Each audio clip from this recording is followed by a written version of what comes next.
Is going for a touchdown. 46 yards for the Express. We are about ready, Brad. Yes, we are. This one underway. Blacksburg won the toss, and Blacksburg elected to receive the ball. So we're going to see that Blacksburg offense right out of the gate. They want to show what they're made of here and try to get a quick start going.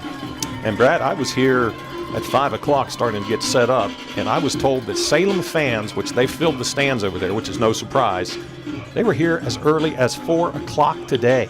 That's sort of the way it is. I remember back in the days when I worked at Salem and coached there, I can remember people going over on their lunch breaks and putting out blankets at Salem Stadium to be able to hold their spots. You can see they travel well, and the stands are packed over there. But you know what? The stands are packed here, and it looks like it's quite a few around the fences as well. And I think they're going to be in for a treat tonight. It's going to be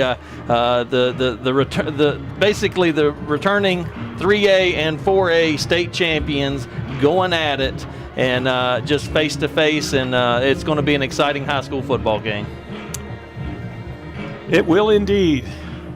And the field is in very good shape. I was out at practice yesterday morning, Brad, Thanksgiving morning. It's always a good thing when you're a high school football team and you're practicing on Thanksgiving. And there was a lot of frost on the field, but by and large, the field's in pretty good shape. No slippery spots out there. And it should be a good track here tonight. It does look good, but I will say when I was watching the pregame warm-ups, Kraft was kicking the ball. He had kicked some field goals as well as tried to do some kickoffs. And probably half the time that he kicked them, he lost his footing and slipped and fell. So we'll see. That could be a difference maker because I tell you, Kraft is, as you mentioned, he's an all-state kicker in 4A. So they've got a weapon in that position as well. And Mr. Kraft approaches the football. Salem kicks it off from our right to our left. Tyquest Terry has it just in front of the goal line, veers to his left, and he looks like he's going to be brought down somewhere around the 15-yard line. Good coverage there by the Salem Spartans. I tell you, Kraft got the ball up in the air and gave his coverage a chance to get down the field to wrap up Terry. So again, here at the 15-yard line to start this game off for the Bruins. And Blacksburg has their unique single file pre-snap formation as the players look to the side to get the call. Thad Wells is standing at about the 30-yard line, signaling the play in along with a couple of other coaches. One of those coaches is signaling the play. A couple of the others are decoys. Twins to both sides of the field. Here is a handoff to Colton Beck. It looked like the ball may have come loose, and we may have a turnover right off the bat. And the officials signal that it is Salem's ball on the exchange between Grant Johnston and Colton Beck. It was not clean, and Salem is there with the first big break of the game. Yeah, I don't know that Grant Johnson ever really got the snap, and when he actually got it, he was sort of bobbling it, and he tried to rush it and hand it to Beck, and Beck was already through the hole, and I think it hit his hip, and on the turf it went. That's unfortunate here for the Bruins to start out the game. This is not what you want. Our I formation, double tight end set, Gladden under center. In motion is Quinn. Here's the handoff to Ramsey. Cuts to his right, and he's going to be brought down after a gain of maybe about 2. Good job right there. So far over on that side, I couldn't really quite tell exactly who came up to make the hit. Looked like Brian Mitchell was in on it as well as Craig Weaver. It will be a gain of 3, 2nd and 7. Salem from the Blacksburg 12 following the turnover. Same formation. Gladden under center on the I, pitches it back. Ramsey cuts to the left, and he gets by the first tackler. He'll be brought down at about the 7-yard line. Looked like, again, Craig Weaver in on the tackle. I believe he had some assistance from Josh Van Gilder. It's going to bring up a 3rd and short for the Spartans here. 3rd and 2 from the Blacksburg 7, just underway from Bill Brown Stadium in the Class 4 Region D championship game. Blacksburg gets the opening kickoff, fumbles on the first play. Salem has it, and they are 2 yards away from getting a first down, 7 yards from the end zone. Quinn stops his motion. Hand off to the up back. This is Hale, and it's going to be close. He looks like he got over the 5 down to somewhere near the 4. Yeah, it's going to be close. I believe it's going to be where they spot it at. It looks like it is going to be enough for a first down for the Spartans. First down Salem. That'll make it first and goal from the 4-yard line. The ball is near the far side hash mark, and the Blacksburg defense, which has not been scored upon in 8 quarters of playoff football, has a tall task ahead of them here. Salem, first and goal from the 4. I formation, Gladden under center. The give is to Ramsey.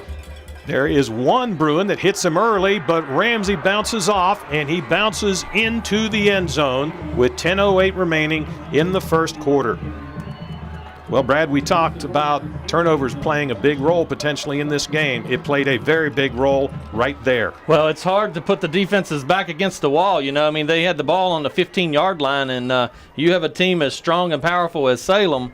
It's hard to keep them out of the end zone right there. But you know what? The most important play is the next one, so we've got to forget about it. We got to move on. So it is Nate Kraft on to attempt the extra point.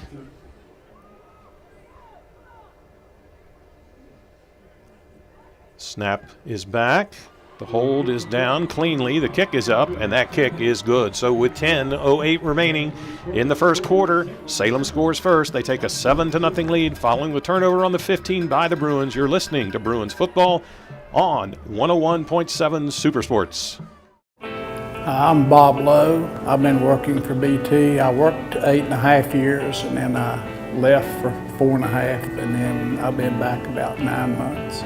There's something about driving a bus to me that I think just appeals to people, because when I worked for Xerox for 38 years, and I used to tell my buddy, I said, one of these days I'm going to drive the 2-town trolley. Then I retired, and a year later I applied for a job here, and doing it since then. Well, I just love the people here. There's such a diverse group of people. And I've met people from all over the world, all different types of education levels, and from gardeners up to doctors, you know. So it's a fun job. It's good people to work with. And if you sit around the house and watch TV all day, you can get out here and have some fun instead.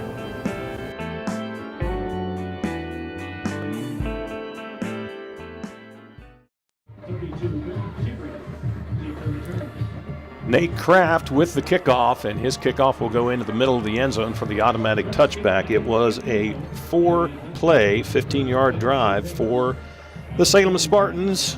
It was Ramsey taking it over from 4 yards out, 44 seconds of clock time. Well, Brad, that is not what Blacksburg wanted right out of the gate. No, definitely not what we wanted, but you've got to put it behind you. I mean, that's what you've got to do. And we said coming into this game we couldn't have the mistakes and turnovers that we've had, and it's the way it started out. But you know what? You got to have a short-term memory, and you got to get after it. Thomas Coffey to the far side of the field. Twins to the near side. Beck in the backfield with Johnston. Here is a handoff to Beck. It is a clean handoff, and several white jerseys are waiting for Colton Beck. He will get a gain of maybe a yard or so. Yeah, it's a good defensive stand right there by the Spartans. Not a lot of room for Colton to go there, but you could see that hole was there, but it closed up quickly. As the game goes along, I think that hole's not going to close up quite as quick as it did right there. Babcock and Terry to the near side. Twins to the far side. Johnston throws to Terry out in the flat.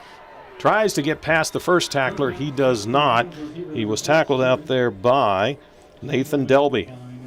Yeah, Nathan Delby in on the tackle there. A nice article in the paper on Delby here a couple days ago. Going to bring up a 3rd and 4 here for the Bruins. 3rd and 4 with the ball actually on the near side hash mark. Twins to both sides. Beck in the backfield. No H-back. Here it is, a handoff to Beck, and he burrows his way ahead, and it looks like he does have enough for the first down. He'll be up to about the 31. For a Fisher Law Firm first down, the chains will move. Great hard run right there by Colton Beck, but you can't say great hard run without getting a pat on the back to the offensive lineman. They got a great surge right there and was able to pick up that 5 yards that we needed. So Blacksburg has a fresh set of downs. It will be Babcock on the numbers, Terry between the numbers and the hash, Coffey on the numbers on the far side, along with Josh Van Gelder in the slot on the far side. Beck on the right hip of Johnston. Johnston throws, wanted to hit Tyquest Terry on a quick slant, and it's incomplete. Yeah, it was quick there, and Tyquest couldn't quite get his hands on it. It was a reasonably well-thrown football by Grant Johnston, and you can count on one hand the number of bad throws in last week's game against E.C. Glasson. You don't need all the digits on the hand either. Oh, no. Grant Johnston has done a tremendous job this season, and he's definitely a leader of this football team. Same formation, Twins on both sides. Terry starts in motion, gets behind Babcock. Here's the handoff to Colton Beck. Started to break through. Got through the first wave of tacklers and then was hit hard after a gain of about 3, maybe 4. Yes, good hard hit right there coming up for the Spartans. Looked like number 22, Van Richardson, in on the tackle there. 8:25 remaining in the first quarter. Salem leading 7-0 on the strength of a 4-yard D'Angelo Ramsey touchdown run after a turnover by Blacksburg on the first offensive play of the game. Twins to both sides. Terry exchanges places on the far side with Babcock. Terry now behind Babcock, and Grant Johnston stumbles briefly, and he's going to have to throw this ball out of bounds along the Blacksburg sideline. It was Nick Wade trying to make a diving interception for it, but it'll bring up 3rd and 10 for the Bruins. Actually 4th and 7. Yeah, Grant sort of lost his footing right there, and then he took a pretty good shot after he threw the ball. It's going to bring up a 4th and 7. It will be going back deep for Salem. Joseph Quinn, he wears the jersey number 3. Brad, we talked about it in week 5, exactly what that jersey means. You don't get that jersey without being an exemplary player. That's exactly right. I mean, it's the hardest worker. It's the toughest kid.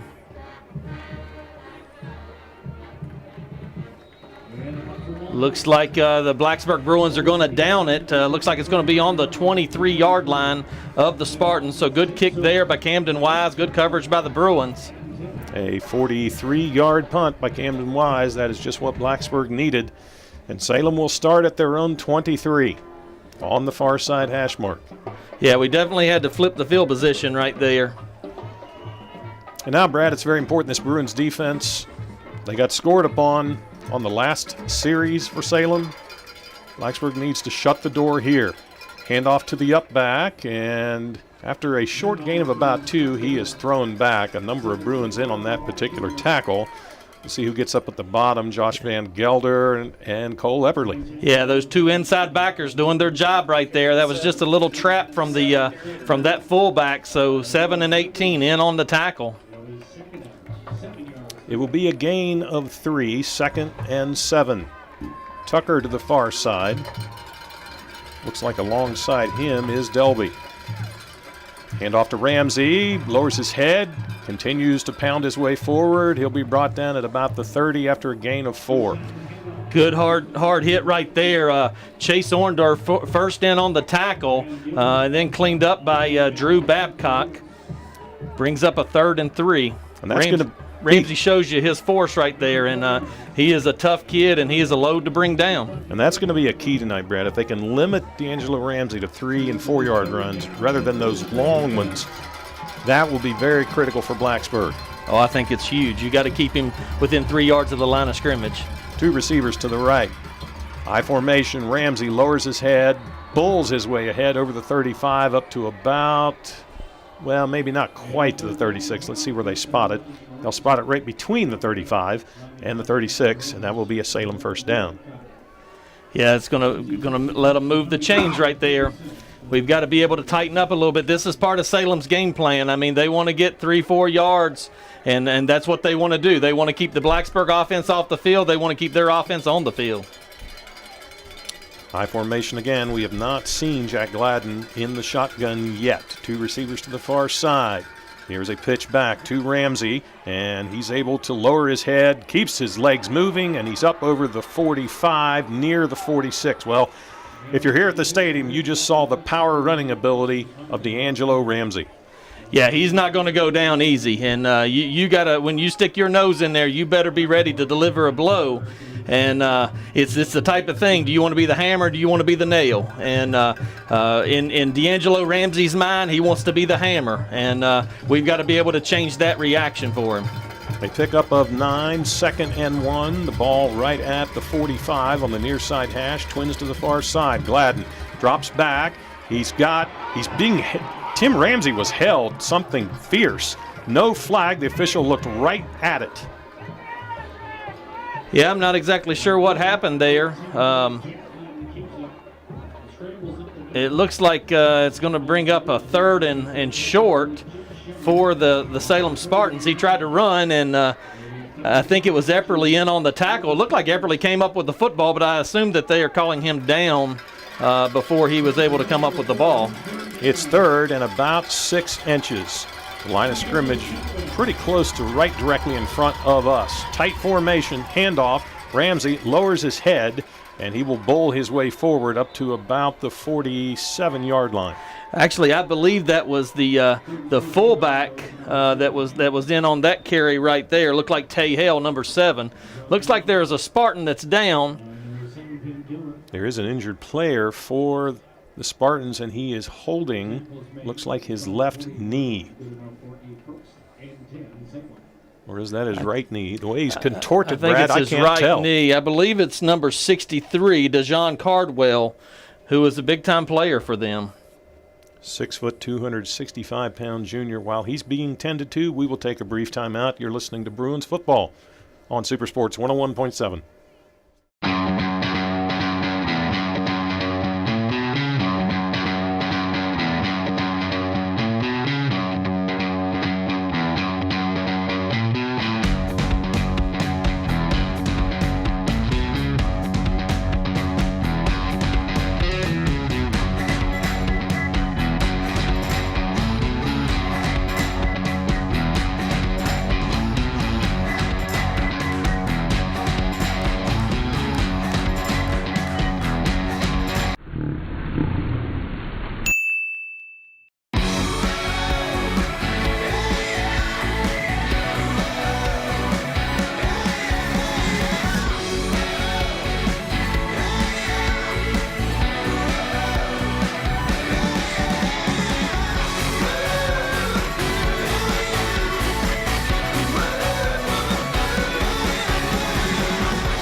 We are back at Bill Brown Stadium, and fortunately, DeJon Cardwell gets up, and it looks like he will walk off under his own power, limping just a little bit. And he gets a couple pats on the helmet from his teammates as he makes his way off the field. Salem will have it 1st and 10 from the 48. Well, one thing that does, Brad, it gives the defense a little bit of time to come over during that injury, talk to the coaches, get input from them on what they're seeing, and maybe Blacksburg can tweak the defense just a little bit. I think so. You know, I mean, I tell you, that's a big loss right there for Salem if he's not able to come back. He's sort of that backside protection that sort of peels back from that guard position to protect Gladden. But right now, we're just seeing a 3 yards in a cloud of dust type of Salem offense, just running right off tackle. High formation, Gladden under center, drops the ball and is able to pick the ball up, and he's got a couple linemen in front of him, and a host of Bruins are going to drag him down. He will get across midfield up to about the 48 of Blacksburg. Yeah, he was. It looked as if the ball was fumbled, and he was able to pick it back up to. It looks like gain a lot more yards than I thought that he had. Actually, it looks like he's gained about 4 yards there. I think in on the tackle was Van Gilder. Looked like Epperly was trying to steal the ball from him while he was held up, but the quarterback Gladden does a good job of holding on. Delby in the slot. It is Tucker along the Blacksburg sideline. And here's another fumbled snap, and Blacksburg has this fumble. Big time play right there by number 55, Chase Orndorff. That's that senior leadership coming out. He doesn't want this to be his last football game. Big-time play right there by that Bruin defense. We had to somehow get the bleeding to stop, and that's the way that you do it right there. You count on your senior leaders, and Chase Orndorff steps up and makes a big play. The exchange between the center, Glenn Compton, and the quarterback, Jack Gladden, on 2 consecutive plays is bungled. And on the second time, Blacksburg is Johnny on the spot to pick up the football, and the Bruins have it at their own 49. Twins to both sides of the field. Colton Beck 2 yards to the right of Grant Johnston. Beck gets the handoff, breaks through the line, over the 45, breaks another tackle, around the corner, over the 40, 35-30, 25-20, and he's going to be brought down inside the 10 at about the 9. A 40-yard gallop for the Express. There you go. That's exactly what this Bruin team needs. It's a game of momentum. You know, we've talked a lot about D'Angelo Ramsey and how good of a football player he is. Well, guess what? Colton Beck's a good football player as well, and he's showing exactly what he's made of with a big run right there. The officials will spot it. Looks like between the 9 and the 8. Blacksburg will put Coffee to the far side. In the slot on the near side is Terry. Babcock is outside. Handoff. Beck. The ball goes up in the air, and it's caught out of the air by Salem. So it is a turnover fest early here at Bill Brown Stadium. Well, I don't know what happened there. The ball just popped straight up out of the air. And now the Bruins turn the ball back over again to the Spartans. You just can't have turnovers like this against a team like the Salem Spartans. They're very smart and they're very well coached, and you just can't allow things like that to happen. And when you are very well coached, you tend to be very opportunistic. And Salem was on that particular play. So 2 turnovers in the game for Blacksburg, 1 for Salem. Salem capitalized on theirs. They only had 15 yards to go. Blacksburg fumbles it on the 9-yard line of the Spartans. And the Spartans will call timeout with 3:05 remaining in the first quarter. They lead in the Class 4 Region D Championship 7-0. You're listening to Bruins football on Super Sports 101.7.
First down, handoff goes to number 9, Ramsey.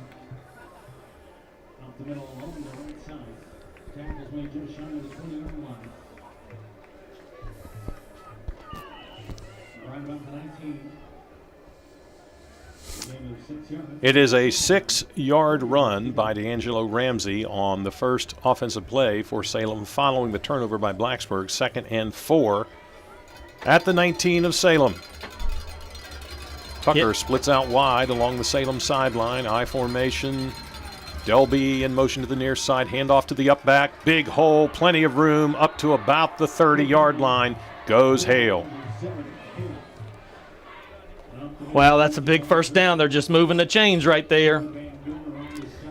And this is what Salem does to you. I mean, they just sort of lull you to sleep. You know, they're doing that off tackle, and then the next thing you know, they come back with something else. Looks like another lineman going off the field for the Spartans. That's Overstreet.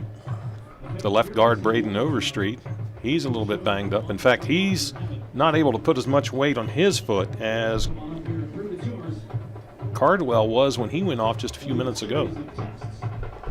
Yeah, that would be 2 big losses right there if they're not able to come back. Tucker and Quinn this time split to the near side. I formation, Gladden under center. Quinn in motion to the far side of the field. Goes past Gladden. Handoff to Ramsey, penalty flag. Ramsey will be brought down at about the 33-yard line. And let's see what this penalty is about. It might be, well, I don't know if it was the back judge where a holding call normally comes. It's going to be illegal motion on the Spartans. So that'll move them back, and that might take them out of that I formation a little bit. And quite honestly, I think that if you can take them out of that direct snap underneath the center, it gives our defense a better opportunity.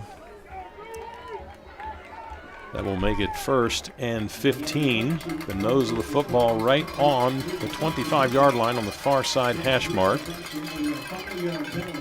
The play comes in on Nick Wade.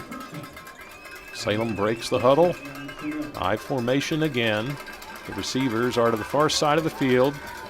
In motion to the near side is Wade. Here's Ramsey with the football, and Bruins are there to drag him out at about, looks like around the 30. Yeah, it's good coverage right there on the defense, coming over to make sure that he doesn't get loose, and he's able to pick up, it looks like about 5 yards, so it's going to bring up a 2nd and about 10. He will gain almost exactly 5 yards. That football is just shy of the 30-yard line on the near side hash. The previous spot just shy of the 25 on the near side hash. And in the boundary, the short side of the field, are the 2 receivers. Tucker is the outside receiver, guarded by Wise. I formation. It is Quinn in motion to the far side. Gladden drops, looks, fires, and it's almost intercepted by Blacksburg. I think he did looks get like it. He did intercept it. Great job. Blacksburg with the interception by Noah Ramsey. Great job by Noah Ramsey. Good concentration. He sort of broke on the ball right there, and it sort of bobbled up in the air, but terrific focus by Ramsey. That's 2 big interceptions in 2 big weeks right there for Noah Ramsey. These are 2 teams, Brad, that pride themselves on turnover-free football. Each of them has 2 already, and we're not out of the first quarter. Well, you know what? This one, we've got to take advantage of it. We've got to get some points on the board right here. It's 1:37 to go here in the first quarter, and Salem's just sort of chewing that clock up, and we've got to be able to get some points on the board. Looks like there's 6 seconds on the play clock. I believe they're going to need to call a timeout here. And there it is. It's the timeout. Blacksburg couldn't quite get the play in. We saw Tyquest Terry with his hands up in the air like, what are we doing? What are we doing? So we'll take a quick timeout as well. You're listening to Blacksburg Bruins Playoffs Football, 7-0 Salem on Super Sports 101.7.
Tackle is made right at the 35-yard line.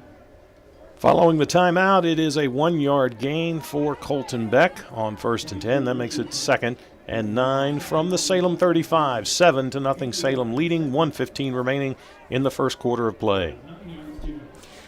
Yeah, that handoff, again, just did not look crisp. I don't know exactly what's going on. It's like the timing is off a little bit. Grant Johnston fires, has an open receiver. It is Ramsey. He has to turn around and catch the ball behind him, but a nice catch at the 29, a gain of 6. Yeah, very good catch right there by Noah Ramsey. Showing you again, that's that senior leadership right there. It will be Coffey and Ramsey to the far side. Babcock and Terry to the near side. Terry and Ramsey are the slot receivers on either side. Colton Beck will be just off the right hip of Grant Johnston on 3rd and 3 from the 29. Johnston straight drop, under pressure, throws, has a receiver, Tyquest Terry in the end zone, and he can't quite get there. Just overthrown. Johnston was being pressured. He had to let it go just a bit early. That was close. I tell you what, Tyquest had a step on him, but just couldn't quite get it.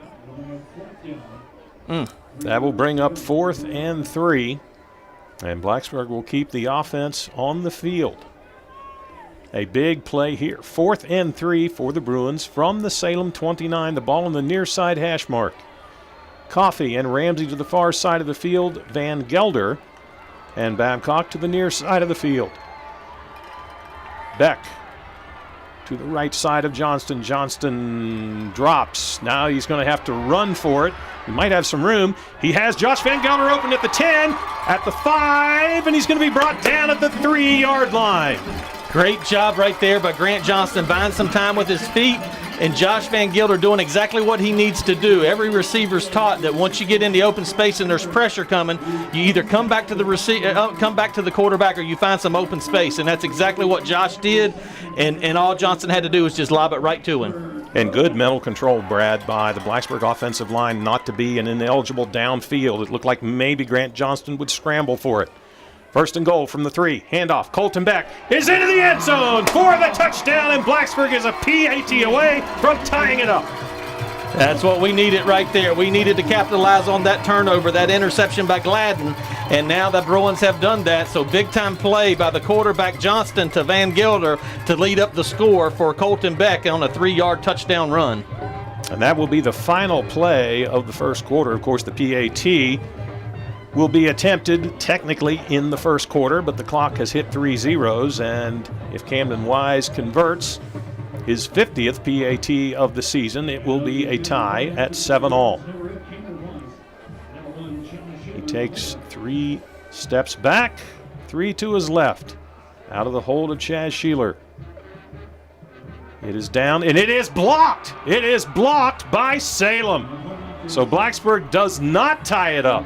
A special teams gem by the Spartans, and the score at the end of the first period is Salem 7, Blacksburg 6. You're listening to Blacksburg Bruins Playoffs Football on Super Sports 101.7.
Blacksburg gets a 3-yard touchdown run by Colton Beck to cap a 5-play 36-yard drive, but the PAT by Camden Wise is blocked, and Salem enters the second quarter play leading by a point, 7-6. 2 turnovers, Brad, by each team, uncharacteristic of these two squads. Yes, it is, and it just goes to show you what's on the line right here. I think there's a little bit of nerves that's bouncing out here in this first quarter. Camden Wise's kickoff is going to be caught at the 1-yard line, and the return is going to go straight up the middle of the field, and a nice tackle out there. A hard hit was delivered. Who made that hit? That was number 81, Donald Norris, coming in for the big hit. He has had a number of big hits this season. It is a return up to the 22-yard line, and that is where Salem will put it in play. Just underway in the second quarter, Salem leading 7-6. We gotta find a way here from the defense to again try to stop this Salem offense here, get them moving behind the chains, and get our offense the ball back here. We got a little bit of momentum, but they might have tweaked it a little bit on the block kick. It is Wade and Tucker to the near side of the field. I formation. Give is to the first back up, and that is, well, it looked like D'Angelo Ramsey. He will have a gain of about 3. Yeah, it's a pretty good gain right there. Good hard run. Looks like they're going to give him 4 on the actual carry. I tell you what, that number 7, that Tay Hale is leading the blocks coming up through there. He laid a lick on our inside backer and knocked him backwards, but the other backer was there to take care of it. Receivers this time for Salem are to the far side. They bring the man in motion. That is Delby, and here's a handoff, and Blacksburg stops this Salem run attempt for a gain of just 1. Great job right there. Looked like Chase Orndorff in on the tackle, and also helped along the way by number 18, Cole Epperly. Brings up a 3rd and 5, I believe. 3rd and 5 from the 28. The ball is right in the middle of the field. This right here is going to be this will be a big stop if the defense can prevail right here. This time it is shotgun formation for Salem. They put twin receivers on either side of the field. Low snap, handoff, Ramsey. He's got some room to run, and he's going to get the first down, and he's going to be brought down by a host of Bruins right at about the 35, but Salem showed that they were going to throw it, and instead they handed off. Yeah, handed off to their workhorse. Looked like Epperly as well as Noah Ramsey in on the tackle there, but not before they're able to pick up that first down and keep the clock spinning here for the Spartans. 1st and 10 from the 35. The ball on the far side hash mark. The play comes in via Joseph Quinn. Salem claps their hands as they break the huddle. 2 receivers to the far side of the field. I formation. Gladden now back under center. In motion comes Quinn to the near side. Handoff, Ramsey. He has some room around the right side. He's going to be run out of bounds at about the 43-yard line, brought down by Colton Beck. 2 great runners there, one carrying the ball, one playing defense. Yeah, it looked like Noah Ramsey was also in on that particular tackle coming up from that corner position. But I tell you, Ramsey's able to pick up some good yardage, picking up 7 yards. And, they were just sort of running him outside right there. And he's so quick and so big. And it's really a mismatch at times when he gets out there on those cornerbacks. 6 foot, 215 pounds, but he runs like he's about 225, 230. I formation, Delby in motion, goes behind Gladden, and a penalty flag comes out. It looks like it's going to be, I think it's going to go against Salem. A motion penalty on the Spartans. That's a big one right there. That's going to move them back, and that's going to bring up a 2nd and 8. So moves them back a little bit further away from that first down marker. Every little bit helps. Absolutely. When you have a workhorse like Ramsey and also Tay Hale back there in the backfield, we'll take anything that we can get. And the officials have momentarily stopped the clock. I think the last play was out of bounds, so it's going to start it on the snap. Our spotter and our statistician tonight, Robbie Hudson, says it was a clock issue. Single receiver to the near side as Tucker pitched back. Ramsey moving to his left, has some room, gets around the edge. Colton Beck shoves him out of bounds, but not until he gets into Blacksburg territory at the 49. That is a gain of 14. Yeah, he was able to get around that edge, and it's the reason why Colton Beck's back there. He shows a lot of speed, Brad, for a man his size, and if you want to get a definition of a high school football player for the word athletic, you could take a photograph of D'Angelo Ramsey. Oh yeah, I mean his dad was quite a football player at Radford High School. His brother Alex played at Salem and is now playing at VMI. Was quite a player. D'Angelo showing what he's made of as well. High formation. Here's a fake handoff to Ramsey. Gladden wants to put it in the air to Tucker, who is wide open along the Blacksburg sideline and into the end zone. It was Camden Wise who lost track of Viante Tucker, and it is 13-6 Salem. I think that maybe he might have stepped out before he caught the ball, so I think it's going to come back. Blacksburg's Let's see here. Cole Epperly is pointing back the other direction. They're going to talk to the officials right now, I think. Maybe not. They dropped the hat, so that doesn't make any sense to me. I mean, they dropped the hat on the sideline. Well, the defensive coordinator for Blacksburg, Brandon Compton, is befuddled. He has his right hand out as if to say, what? He went out of bounds right here. But the officials are going to let the PAT go, so that play is going to stand. A 49-yard touchdown pass from Jack Gladden to Viante Tucker. The official has stopped play before the PAT snap. Yeah, I'm not exactly sure. Maybe they're going to talk about it here.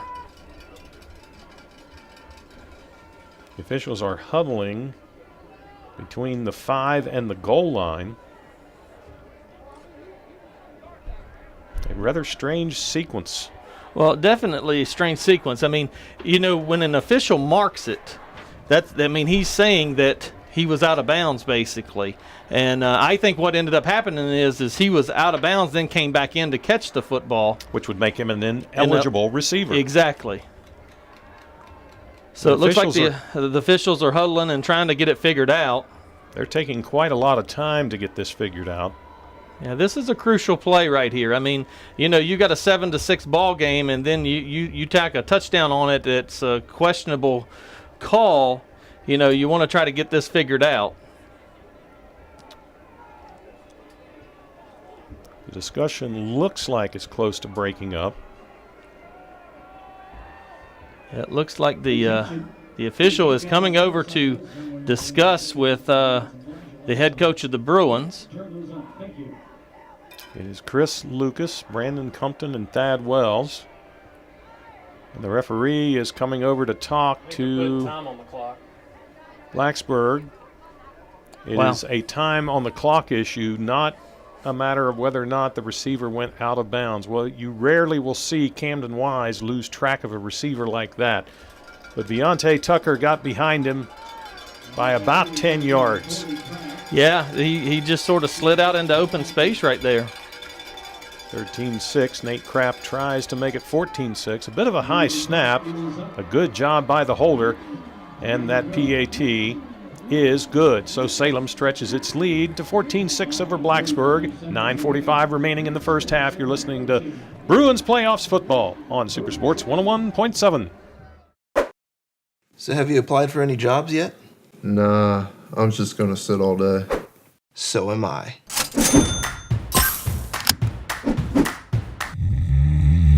Don't just sit. Sit profitably. Drive for BT. Make $13.22 per hour.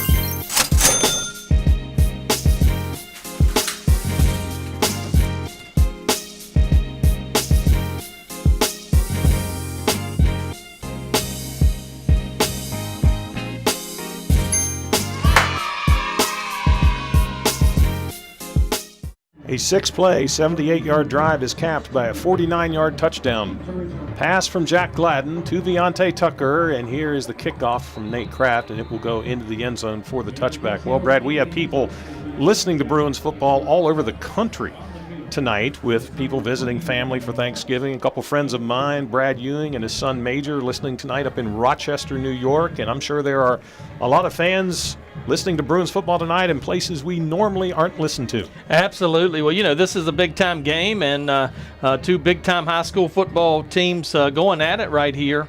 And so far, it's been a dandy. It's been a little bit sloppy early on from both teams, and the advantage so far goes to Salem with a 14-6 lead with 9:45 to go in the second quarter. Twins to both sides for Blacksburg. Snap back, play action to Beck. Pass over the middle, complete. Tyquest Terry at the 30, up to about the 35, the gain of 15. It's good pitch and catch right there between Johnston and Terry. Tackle made by the Salem Spartans, number 31, Chandler Sutphin. That is a Fisher Law Firm first down for the Bruins. They would like to get plenty more of those on this particular drive. Get the ball across the goal line, get a 2-point conversion, and tie this game up. Yeah, we got to get something cranking here, that's for sure. Ramsey inside of Coffey on the near side. Terry inside of Ramsey on the far side. Snap back, bobbled by Grant Johnston. He's just going to have to fall on it at the 30. Almost another disaster. Yeah, for some reason, we're just not getting a good handle on that ball. And it's not only been us, it's been a few folks down there. And it's not a particularly cold night tonight. The other two games that Blacksburg has played here, it has been colder temperature-wise, but you don't know if it's jitters. You would think the nerves by now would have shaken themselves out and you'd be just playing football. Yeah, generally after that first drive, it sort of goes away. Triplets to the right side, a single receiver to the left side. Johnston claps his hands, hand off Colton Beck. Not much room. He'll get up to about the 32, a gain of 2. Yeah, not a lot of room right there for Colton to go through. That defense has done a good job of the Spartans. They've really got like a 5-man front that's coming up there, almost like a 6-man front. It is definitely a bear front at a minimum, which is the terminology for a 5-man front. 3rd and 12 for Blacksburg from their 33. The ball's on the near side hash mark. It is Ramsey and Coffey to the near side. Terry is to the far side. He comes in motion. Here's Grant Johnston now rolling to his right. Under pressure, still under pressure. Throws out into some open space just to get rid of the ball and avoid the sack. But it will be, and it looks like there's a penalty flag thrown around the 40-yard line. Yeah, it looks like ineligible receiver down the field. An ineligible receiver downfield for Blacksburg. You got to think Salem's going to decline this and force Blacksburg to punt. Yeah, I tell you, that defensive Salem is coming after us. Well, it looks like they did accept it. They're going to move us back even further. They did accept the penalty. It's going to be a loss of down, it looks like. Yeah. Is there another penalty coming So after I wonder that if one? they might have called intentional grounding on Grant there. I thought that if you rolled out of the pocket and got it beyond the yard marker, that you're okay. And it appeared that Grant had done that, but it could be different in high school, and I'm just not aware of it. I thought the exact same thing, but our opinion doesn't count. Only those wearing the black and white stripes do. Here is Camden Wise getting the punt away. A little bit of a wobbler from the 12, and it's going to be downed at about the 36-yard line. So just a 24-yard punt, and Salem will start with really good field position, Brad. Yeah, very favorable field position here for the Spartans. 7:50 here in the second quarter. Somehow the defense has got to find a way to come up with a big play right here. And we have got to find the answer to be able to stop Ramsey. Well, we've seen some problems with the snaps on the Spartans as well as the Bruins tonight. Maybe we can have another one here. Gladden goes under center. I formation, a single receiver to both sides. Pitch back to Ramsey, and he's got some room to get around the edge over the 35, over the 30. He'll be pushed out of bounds by Noah Ramsey at about the 28-yard line. Yeah, I tell you what, that's some good blocking right there by those guys up front. Salem's got both of those linemen back in the game, 63, DeJohn Cardwell as well as Braden Overstreet that had left the game a little bit earlier for injuries. Blacksburg is trailing by 8 points in the game, 14-6. That is the biggest deficit Blacksburg has faced this entire season. They do not want to get behind by more than that. 2nd and 2 from the 28, ball on the near side hash mark. Delby to the near side, Tucker to the far side, split backs this time in the backfield. Here goes Gladden, throwing it into the end zone and tipped away nicely by Blacksburg. Very good coverage right there on the play by Camden Wise. It's going to bring up a 3rd and 2. That's a typical Salem play right there. It's 2nd and short. They're going to take a chance to go deep into the end zone. Take a shot. Why not? When you've got 2nd and short like that, deep in your opponent's territory, why not? So Blacksburg's defense with an opportunity here to perhaps force a Nate Kraft field goal, although this may be 2-down territory where they are on the field right now, Brad. I formation for Salem, man in motion to the near side, goes past the quarterback, that's Quinn. Here's the handoff to Ramsey, has some room, and he'll batter his way inside the 25 to the 23. Yeah, it looked like Mitchell and Epperly in on the tackle, but not before he can get the first down. He is a battering ram. He just runs into people and through people. He is a strong kid, that's for sure. I mean, he gives Salem another dimension, and he's just so physical. Nick Wade brings in the play. He will be the receiver to the near side of the field. Tucker is in the boundary. High formation, Gladden under center. Pitches back to Ramsey, and he loses the football. Who's got it? Blacksburg has it! At the 23-yard line, another turnover. Great job right there by the Bruins. I believe that was Brian Mitchell that came in that sliced up Ramsey right there, and the ball popped out, and there you see it. The Bruins come up with a big fumble recovery. I couldn't tell exactly who got the recovery there. I could not either. But at this point, we really don't care. Well, Blacksburg guess who has it was? the football. Guess who it was? Number 7, Josh Van Gelder. Josh Van Gelder, who would have thought it? Yep, I mean, he's around the football every time the football is anywhere. If it is a big play on defense for Blacksburg, chances are that number 7 had something to do with it. 3 receivers to the far side of the field, single receiver to the near side. We have not seen the H-back very much here tonight, Brad, so far. No, we haven't. We haven't really seen it hardly at all. Johnston, short drop. Pass complete to Terry, and he'll be caught shortly after catching the ball after a gain of about 4. Well, that's a good little pickup right there. I mean, that's good as a 4-yard carry. And I tell you, once it hits Terry out in the open field, it can go from a 4-yard carry to a touchdown in a hurry. And Ty Quest so far tonight, Brad, looks like he's okay. There was some concern about his knee, but he is out there giving it a pretty good go of it tonight. Again, triplets to the far side, single receiver to the near side. Beck shifts to the left of Johnston. Pass over the middle. It is Thomas Coffey bouncing off of his hands at about the 38. That would have been a first down, a well-thrown ball. Yeah, I mean, that one should have been caught. I mean, Grant Johnston put it right where he needed to put it. The defense was on the backside, but Johnston put it where he needed to put it, and unfortunately we just weren't able to hold on to it. And when you play a team like Salem in the playoffs, those are plays you absolutely have to make. You really do. I mean, you can't give them anything. Ramsey is just inside of Coffey on the near side. The ball is on the far side hash mark. Twins to the far side as well.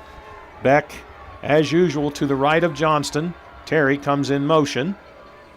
Drop by Johnston, has some time. Rolling now to his right, throws. He has got Babcock across the 40 up to the 42. A gain of 15 and a Fisher Law Firm first down for Blacksburg. Good patience right there by Grant Johnston. He sort of bought a little bit of time with his feet, rolled out and found Babcock. Wasn't a hard throw. Babcock found some open space there and enough to move the chains for the Bruins. The nose of the football is at the Blacksburg 42, and Brad, that's just about exactly where I'm standing looking at the action, is on the 42. Twins to both sides of the field. Johnston claps his hands, and Johnston's going to run with it. He's got a little bit of room, and he's going to scoot up to about the 45 for a gain of 3. Yeah, it looks like he's picking up pretty good yardage right there. The best part is he went untouched.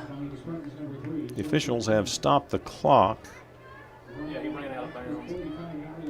Yeah, we've had a little bit of clock issues tonight for some reason, and Clock should have stopped when the runner went out of bounds. It kept running, and it took the officials signaling to stop the clock.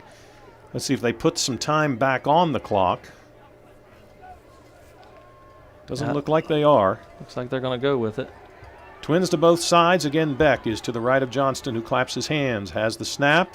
It's a pass into the flat. Noah Ramsey over the 50 and getting a block from Camden Wise. It's going to be close. He didn't really get a good spot. Looks like he's going to be about a yard short of the first down. Yeah, it's going to bring up, looks like 3rd and 1. And it's a relatively short one. The line to make for Blacksburg is the 48-yard line. Looking at the chains across the way, the lead chain is right at the 48. So 3rd and a short one. Johnston fakes the pass, runs it, and he's going to have the Fisher Law Firm first down up to about the 46. Good job there by Grant Johnston. That was it looked to me like it was a design play. I mean, that was just basically a read option there by Grant, and he saw the opening. And they're keying on Beck, and so that's going to leave some room there for Grant to be able to get some yardage when he needs to. Blacksburg with a fresh set of downs at the Salem 46. Twins to both sides. Snap back. Johnston straight drop. Under pressure. Eludes the pressure. Throws. Has a receiver in the vicinity of the goal line. And it is Noah Ramsey. Here come 2 penalty flags. That's pass interference. You know, I think that's where the Bruins have the advantage. I really believe this is. I think that our receivers are quicker than their defensive backs, and I think that we can get behind them. If we can give Grant time to be able to throw the ball deep, I think that is an advantage for the Bruins. And Grant Johnston made that play happen. He was being rushed. He stepped up in the pocket. A couple of white jerseys went past him, and he was unable to cork the long one down near the goal line. And that will be a first down, a Fisher Law Firm first down for Blacksburg as a result of the penalty. Yeah, it looks like it's moving it all the way down to the 31. 5 minutes and 34 seconds to go here in the second quarter, Mark. 14-6, Salem leading. Terry is this time outside of Babcock. On the near side, Twins to the far side. Pass to Terry, and it is incomplete, and Terry was going to be gobbled up right at the point of the catch if he had hung on. I believe they actually did give him the catch, but I think the ball hit the turf and bounced back, so they're marking it as if it was a catch. Well, it looks like they've marked it at the 31. If that is what happened, then the line of scrimmage did not change. It is Coffey outside of Van Gelder on the far side of the field. Babcock and Terry on the near side, Beck to the right of Johnston. Wide splits by the offensive line. Snap back, handoff to Colton Beck. He'll have a gain of about 4. That's going to bring up 3rd and 6. It's a good hard run there by Colton Beck. I mean, it was sort of a shoestring away from breaking it, but it did not. It looks like for some reason the Salem team is saying that it's a Salem football. The officials are huddling there to discuss it. And the officials are calling timeout. They're giving the football to Salem. Another turnover, and I am not sure what happened there at all, Brad. I'm not either. I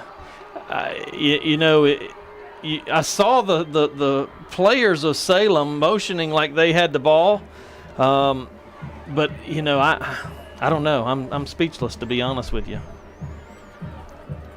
Whatever happened down on the field, the officials have given the football to Salem. And they have it 1st and 10 at their 28. Well, if nothing else, Blacksburg did flip the field by picking up about 40 yards on that particular drive. In motion is Quinn to the far side. Handoff is to Ramsey. Tries to get around the left side, and several Bruins are waiting for him. And did he fumble it? Yes, he did. He did, and Blacksburg has it back. Cole Epperly on the fumble recovery for the Bruins. It what is a big-time play right there by that defense. At Bill Brown Stadium. I'm trying to recall, Brad, the last game that you and I called together where there were this many turnovers in the first half. I'm having trouble remembering. That's 7 turnovers, I believe, here in the first half, if I'm not mistaken. But you know what? I love that one because that was my boy out there. There you go. Well, we love your boy, too, on that particular play. Terry inside of Babcock on the far side. Check that, the near side. Ramsey is in between the lineman and Terry. So 3 on the near side of the field. Coffey is the lone receiver in rather tight to the line on the far side. Beck in the backfield. Snap back to Johnston. Wants to hit Beck on a wheel route, and Beck has it. He has it inside the 10. What a nice great play. wheel route by Colton Beck. What a great play right there. Colton Beck was basically just doing a slide down through there and caught it on the slide. Terrific athletic play there by number 32, Colton Beck. 21 yards. Well, he doesn't play baseball, Brad, but that looked about as good as a slide as you'll ever see. That was a baseball-style slide, and it is a gain all the way down to the 9. So it's 1st and goal for the Bruins. Now we see the double H-back set with Weaver and Logan Hudson. Handoff, Colton Beck, and he is into the end zone for the touchdown for the Bruins. That's exactly what we needed right there. We capitalize on that turnover. Colton Beck makes a 21-yard reception that looked like he was sliding into second base, and then the next thing you know, we bring in the 2 H-back set and right up the middle for a 9-yard touchdown run. And we saw that double H-back a lot last week against EC Glass. We hadn't seen it tonight until that particular play, and Blacksburg rides it into the end zone. And the Bruins, I believe, are going to go for 2 to try to tie this game up at 14-12. I think it's a smart decision. I mean, you don't know how many opportunities you're going to get down there, so you got to take advantage of it. Looks like the officials have put the ball into play here. Babcock and Terry are the receivers. Terry's about 4 yards right behind Babcock on the near side of the field. He goes in motion now to the far side. He joins Coffey. Johnston rolling to his right, rolling, still looking, and he's going to be sacked. And Blacksburg will not be able to get the tying 2-point conversion. So with 4:26 remaining in the first half, the score is Blacksburg trailing Salem by the score of 14-12. You're listening to Bruins football on Super Sports 101.7.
A 29-yard drive with a 9-yard touchdown by Colton Beck, set up by a fumble recovery of Cole Epperly. Your score now is 14-12, Salem Spartans. Here's the return from the 8-yard line by Salem out over the 30 up to about the 31 is the returner, and that was Joseph Quinn, showing some good sportsmanship, helping a couple of Bruins up from the turf. And Salem will put it in play at the 31, 4:19 remaining. Yes, good return right there back to the 31. Looked like it was Cole Epperly as well as Chaz Sheeler in on the tackle for the Bruins. Well, let's see if we can get a playoff without a turnover. That has been a challenge for both teams tonight. 7 turnovers in this first half. Well, I wouldn't mind seeing another turnover right now, Mark, to be honest. We might as well make it even and get 8. Why not? Why not? It is Wade and Tucker split to the left side of the Salem offensive line. Hale and Ramsey in the eye. Gladden under center. The officials momentarily stopped play. Now they've whistled play to begin. And in motion to the near side is Wade. Here's the handoff to the up back. Hale, he's got some room. He's got plenty of room, in fact, and he's all the way over midfield up to about the 49-yard line of Blacksburg. A 20-yard gallop by Tay Hale. It's a good hard run right there, but that fullback looks like Colton Beck's a little bit slow off the turf right here. Spartans will have it 1st and 10. 1st and 10, Salem from the 49 of Blacksburg on a 20-yard gallop by Tay Hale. Well, they use him as the blocking back, and looks that like time they give it to him. Yeah, it's not. Looks like they're going to call officials timeout here to take a look at Colton Beck. He's still down over there on one knee. I believe he might. I don't want to speculate here, but it could possibly be just got the wind knocked out of him. Whatever the case, he is near the Salem sideline between the 50 and the 45. And I guess you could say it's a good sign that Chase Orndorff went over to talk to him and immediately turned around and walked back. But he's being tended to by Daniel Clark, the team trainer for Blacksburg. 4:12 remaining in the second quarter of play, 14-12. Salem with the lead. Yeah, you know, I tell you, the fans that are here for this game are getting a treat, and I tell you, it's a great crowd. It's, you know, a lot of people didn't know how big of a crowd it would be due to the Virginia Tech football game, but I'm telling you, it looks as if it's about the same size crowd that was here the last time these two played. And I would be willing to bet, Brad, there are probably a few folks that are at the game at John Paul Jones Arena in Charlottesville. They've probably got their headphones on listening to this game while they're watching the basketball game. I would say so. And, you know, looks like the Hokie football game I also started here 2 minutes ago, so that's got a lot of folks listening there as well. And good news is Colton Beck walks off the field without any assistance whatsoever. Salem will put it in play from the Blacksburg 49. From the far side hash mark, Delby in motion, goes past the quarterback, handoff straight ahead to Ramsey, and he just follows the pile, and the pile heads all the way down to the 42 of Blacksburg, a 7-yard pickup. Yeah, it's a big surge right there, I tell you. It's, you know, they're just bringing a load. I mean, that big fullback, number 7, Tay Hale's coming through there, and he's bringing a load into the inside backers and just sort of trying to knock them off the ball, and you know, proven here that they're on something right here on this particular drive. That was nothing more than A-gap power football. This time it's Quinn in motion to the near side. He stops, handoff, Ramsey, and this time Gideon Driscoll is there to put him down, but I think they're going to claim there was a face mask involved, and there is a face mask called on Gideon. Well, that's a shame. I tell you what, that's, you know, Gideon had such a great game against this team the first time we played. We had to know that they're going to come in here and try to double him up and those types of things to keep him from getting loose. And really that's the first time, maybe the second time, he's sort of gotten free to be able to make a big tackle. And it appears that he got up around the headgear, and that's going to be a costly penalty for the Bruins. It's going to move them down 15 more yards. Going to move the ball. The Spartans actually have it on the Bruins 26. So a bad break there, a good tackle by Gideon Driscoll, but you could see the face mask. It was the correct call, and that moves the ball down to the 26 of Blacksburg. 3:09 remaining on a running clock in the second quarter. The Spartans lead 14-12. They put two receivers to the far side of the field. This could be a pass. Let's see. It's not. It's Ramsey straight ahead, and he bowls his way down close to the 20, a gain of 6. And Brad, he's just picking up 4, 5, 6 yards a pop. Yeah, I mean, he's coming through there hard and strong. And, you know, we talked early on about the game's going to be won in the trenches. And right now, Salem has got the advantage in the trenches on us. They're just getting a good surge. You know, they're putting a shoulder pad on your hip and just driving you. This Blacksburg defensive line has played so well so far in the playoffs, and now they'll be called upon to stop Salem. 2nd and 5 from the 21. Another handoff to Ramsey, and he will be stopped short of the first down marker, but it will be a gain of 4, bringing up 3rd and 1. Yeah, it was a little bit better job there by the Bruins, but he's still able to pick up some decent yardage. You know, it's 2 minutes and 4 seconds to go. This is when Steve Magenbauer does his best. I mean, he's using clock management and everything. The scoreboard says 3rd and 2. It looks from here where the marker is, it's really 3rd and a long 1. It will be split backs this time. A single receiver on either side of the line of scrimmage. Gladden under center. Handoff. Hale plunges ahead. He has the first down and more, down to about the 14-yard line, a gain of 3. And Brad, they're just simply winning the line of scrimmage. Yeah, they really are. I mean, they are just sort of picking up 2, 3, 4 yards at a time. And you know, this is when you got to be careful with Salem, because they sort of lull you to sleep, and then they'll bring one on the outside, or they'll try to hit you on a pass. Davis Robertson will come out. Tim Sawyers will go in. 1st and 10, Salem from the Blacksburg 13. Man in motion to the near side is Wade. Here's Gladden, fakes the handoff, rolling to his left, throws into the end zone, and it is, I think, low. Let's see. No, apparently the officials say it is a touchdown catch by the tight end, Avery Close. Yeah, that's Salem's game right there. As I mentioned earlier, they'll just lull you to sleep, and then they hit that little tight end into the flats. It's like a bootleg throw, and he was open on that particular play. That makes it 20-12, and an extra point here will be very important for Salem, because that would make it a 2-score advantage for the Spartans. For Salem is number 40, Brown. The holder is number 3, Quinn. Out of the hold of Quinn.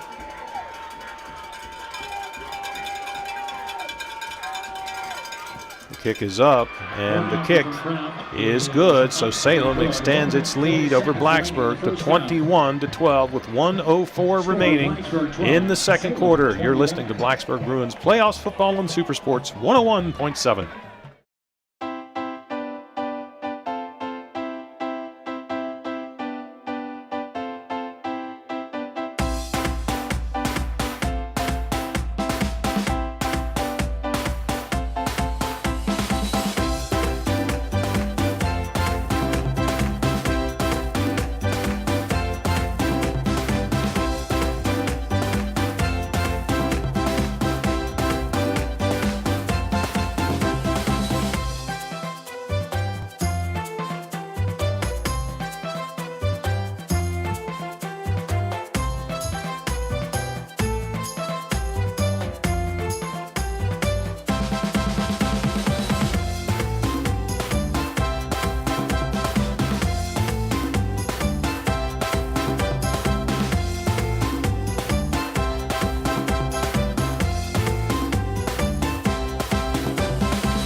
Welcome back to Dave Chris Field. Salem scores again on a 6-play, 69-yard drive, 13-yard pass reception from Gladden to Close. And again, Salem takes the lead, 21-12, 1 minute and 4 seconds to go here in the second quarter. And Blacksburg has to be careful here, Brad, that Steve Megemauer doesn't go onside or short kick this one, but instead it's a long kick, and it's going to be near the back of the end zone. What a weapon Nate Kraft is. He really puts his foot into the football on the kickoffs, and it takes away any chance of a big play from the return unit. It does. I mean, we've talked about Camden Wise and the type of weapon he is, and it goes to show you here that Salem has got that same weapon, and if you're able to keep Beck and Terry from getting the ball, I mean, that's a huge weapon. Well, you will recall, Brad, that when Blacksburg played Salem here in week number 5, Blacksburg scored on their last possession of the first half, and there was much less time on the clock than there is now. Blacksburg has 64 seconds. Here is a pass to Tyquest Terry out in the right flat, and he will be up over the first down marker, and that will be official law firm first down, out of bounds at about the 31-yard line. Good job there by Tyquest Terry of good hands and getting out of bounds to stop that clock. 101. That play took all of 3 seconds. It picked up 11 yards. First down, Blacksburg from the 31. The ball on the far side hash mark. Babcock is the receiver closest to us. Terry and Coffee to the far side. Play action to Colton Beck. Pass complete. Tyquest Terry on a slant up to about the 40. Well, they're going to say it's just shy of the 41, so that's going to be a gain of a long 9. Second and a very short 1. 46 seconds left. Clock continuing to run. Blacksburg getting the play signaled in quickly. The Bruins have it now. Babcock not exactly sure where to go. Now he is, and the officials are going to call time for some reason. Wow, too much time went off the clock right there. It's down to 32 seconds. Way too much time for Blacksburg. Twins on both sides. Johnston claps his hands. A rush comes in. Here is a pass out in the flat, and Tyquest Terry had stumbled and fallen, and that was where Grant Johnston threw it, was where Tyquest was supposed to be.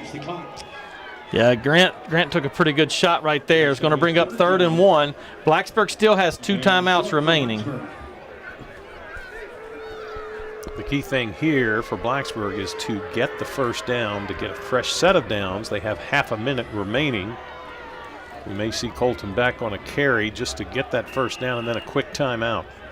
Yeah, it seemed like there was more seconds that went off the clock than just 2 right there on that particular play. Terry and Coffee to the far side. It is Van Gelder and Babcock to the near side. Back is Grant Johnston. Here's a screen pass. Colton Beck has it. He's dragging a tackler with him. He's across midfield down to about the 47-yard line. And Blacksburg calls timeout with 26 seconds remaining in the first half. That's a great play call right there. I tell you, Salem did a good job. They was able to get one hand on a Colton, and he just sort of drug him down through there like a Clydesdale's pulling a sled, and but not before he's able to pick up good yardage and get into Salem territory. First and 10 Blacksburg from the 47 with a timeout. Blacksburg trailing in the game 21-12. It has been a turnover fest here in the first half. I don't think we've seen a game with this many turnovers in one half at Bill Brown Stadium in a 3 or 4 year span. Well, especially with 2 defending state champions. I mean, you just don't normally see that. I mean, it's generally a much more of a crisp game between those 2, and tonight's been it just turnover prone for whatever reason. Mark, I do have a couple score updates. Appomattox is leading Glenver 10-0. They got their game started much later due to a power outage at Glenver, and Stanton River is leading Botetourt 28-10 at the half. And we'll see if we can get a Sharando Liberty score at some point. 26 seconds left. Snap back to Grant Johnston. Has time. Now he's flushed, and now he is sacked. Back at the 43 of Blacksburg. Bearing down on him was number 16 for Salem, Austin Kirtner. Yeah, it looks like Blacksburg's going to have to blow their last time out here to stop the clock. 20 seconds remaining for the Bruins. And you can bet that Salem is going to be in prevent mode on this particular play coming up. Colton Beck is the last player to come back to the Blacksburg huddle. If anyone on the field has the kind of speed to get past anyone from Salem, it is number 32 for Blacksburg. Well, I think that, honestly, our receivers are quicker than their defensive backs. I think we can get behind them. You know, it's 2nd down and 20. The whole key is just giving Grant Johnston time to be able to throw it deep. That is absolutely correct. Blacksburg's offensive line has been getting worked a good bit of the night from Salem. Yeah, I mean, you can tell. Coach Maggenbauer and his staff has had his kids ready to go, and I'm sure that this was in the memory bank for a long time for the Spartans. You can bet the numbers 49 and 12 were up in the Salem locker room all this week. 2nd and 20 after the 10-yard sack. Snap back. Pass in the flat to Ty Quest-Terry. Stumbles momentarily, and he's going to get up to about the 45, and he cannot get out of bounds. That may be the final play of the first half. Let's see if Blacksburg can get in position and Grant Johnston can get up to the line of scrimmage and stuff it. He's going to stay in shotgun. Snap, back. Blacksburg gets it off in time. Johnston, well, now the officials are saying he did not get it off in time, and that snap occurred with 1 second on the clock. The officials called that play dead when they should not have. Yeah, I'm not sure exactly what happened right there. I mean, the Blacksburg's snap was coaches done. are incredulous. Oh, they have every right to be. I mean, you can't stop the play after it's already begun. The only thing that could be, Brad, is the official time is kept on the field, not on the scoreboard. And it could well be there was a second or so differential between the clock being kept on the field and the clock being kept on the scoreboard. Yeah, I don't think that's the case, though, with this particular one. They do it in soccer, but I don't think they do it here in football, and unless there's a malfunction with the clock itself, and there has not been a malfunction with the clock. There's been a couple questionable things happen with the particular clock, but I don't understand that. There was time left on that clock when the snap was taken, and I mean, it was right there at 1 second, but it appeared from my point of view that we actually got the ball snapped before the zeros came up on the clock. I would agree, but the officials did not, and so it will go to the locker room, both teams, with the score Salem 21, Blacksburg 12. We will be back with the Carillion Clinic halftime report when we return. You're listening to Bruins football on Super Sports 101.7. I'm Debbie Ritchie. I work for Sapphire Ballroom and Dance Center in Christiansburg, and I teach partner dancing. In and out, rock, step. These classes are, for the most part, are beginner level. We do have people that keep taking lessons. We've got some people that have been taking lessons at Sapphire since we opened. We teach partner dances, so pretty much anything that can be done with a leader and a follower. We do country and western, we do ballroom, waltz, foxtrot, tango, swing styles, Carolina shag. We do Latin styles, the cha-cha, merengue, salsa, pretty much anything that you can think of. If we don't already teach it, we're willing to learn how to. The class size varies pretty drastically. A smaller class would be about 5 or 6 people. A larger class be 20 people. We get a lot of wedding couples, people come in and who are saying they have a song that they want to dance to. They want to learn to dance to that particular song. So we'll listen to the song, figure out it's a rumba or a nightclub two-step or something like that, and then teach them that song. And usually encourage them to learn at least one other thing so that they can have fun for the rest of their reception as well. Other people, they come in and they say, you know, we just want to dance, or, you know, I just moved here, I want to meet people, I don't know what I want to do, I want to dance. And so then we find out what kind of music they like and teach them to dance to that. Our rib cage is attached by a magical string to our elbow, and our elbow is moving. We're going to go like that. We encourage variety in new people especially, so that they try a couple of different styles and really learn what they like, and then they can focus from there. So I would recommend this class for people that don't have any dance experience, that just they kind of like popular music, upbeat music, and they want to be able to dance with it, especially for people who feel awkward just walking out on the dance floor and dancing, because it's so much easier if somebody tells you what to do first and then you go and do it, rather than having to make it up on your own. Slow, slow, rock, step, side, back, and rock, step. Awesome! You know, I think having them step back was the key, because everybody goes perfectly that time.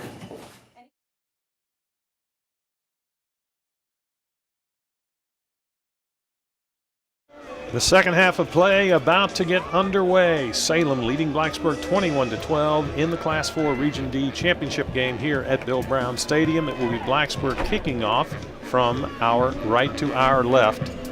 And Camden Wise is waiting to get the football from the official. He now has it. We'll try to squeeze these stats in as we can. Yeah, just real quick here. Salem has 10 first downs. They have 28 carries for 154 yards, 2 for 4 passing. So we know what their game plan is. It's going to be running. They have fumbled 4 times and lost it 3. Leading the way for the Spartans is D'Angelo Ramsey, number 9, 18 carries for 103 yards, 1 touchdown and 1 fumble lost. Camden Wise is about ready to get the second half underway. He has taken his drop. He surveys the field. He approaches the football. He puts his right foot into it.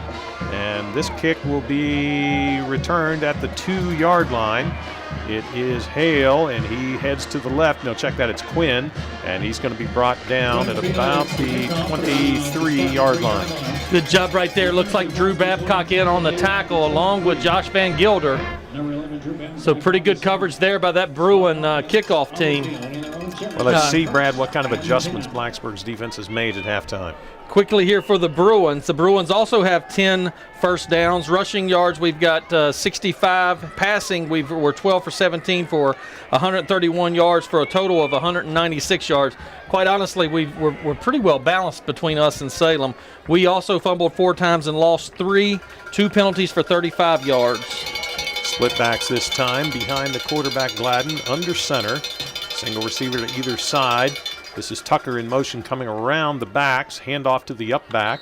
And it's going to be a tackle made at about the 26-yard line for a gain of 3. Yeah, it looked like that handoff was to Tay Hale. Tay Hale, yes, that's correct. And looked like number 45, Craig Weaver, in on the tackle. A little bit more here on the I'll wait till after this play, Mark. Again, they have split backs in the backfield. A single receiver to either side, but tight to the line of scrimmage. Tucker again comes deep behind, and he gets the pitch on a sweep. He tries to break around the edge, and a nice tackle made by Colton Beck up at about the 30. And here comes a penalty flag right at the end of the play. Yeah, I'm not exactly sure. It could be a holding or a block in the back against Salem. Looks like the Bruins are clapping. Yeah, it is a hold, and so that will move that ball back, and it will take away the possible first down, which actually I don't think he had enough space to get a first down. So it's going to bring up a second, and it appears to be close to 11, I believe. Depends on where that they mark the penalty yardage off. It looked like the flag was sitting up at about the 35. They have marked it back at about the 21. So let's see where they mark it. The 22 is where they've marked it. So second and 11. So the clock is not running, so evidently they must be having some clock issues. And that may have been what happened at the end of the first half. Quinn in motion to the near side. Handoff. It is the running back Ramsey bottled up behind the line of scrimmage, and several blue jerseys snow him under. That's the type of Bruin defense that we're used to seeing right there, just flying to the football. It looks like we made a couple adjustments in there at the half, and I tell you, that's exciting right there to see that. It looks like a loss of a yard for Ramsey on that particular carry. So it brings up a big 3rd and 12 here. 3rd and 12, and Gladden this time will go into shotgun. They did this once before on 3rd and long, and they crossed things up by handing the ball off. Twins on either side. Gladden, low snap, rolling to his left, throws, and it's batted down at the line of scrimmage, and it brings up a 4th down. We will see Nate Kraft on the punt. Big Donald Norris right there coming in off of that end position, getting his paw up there and knocking it down.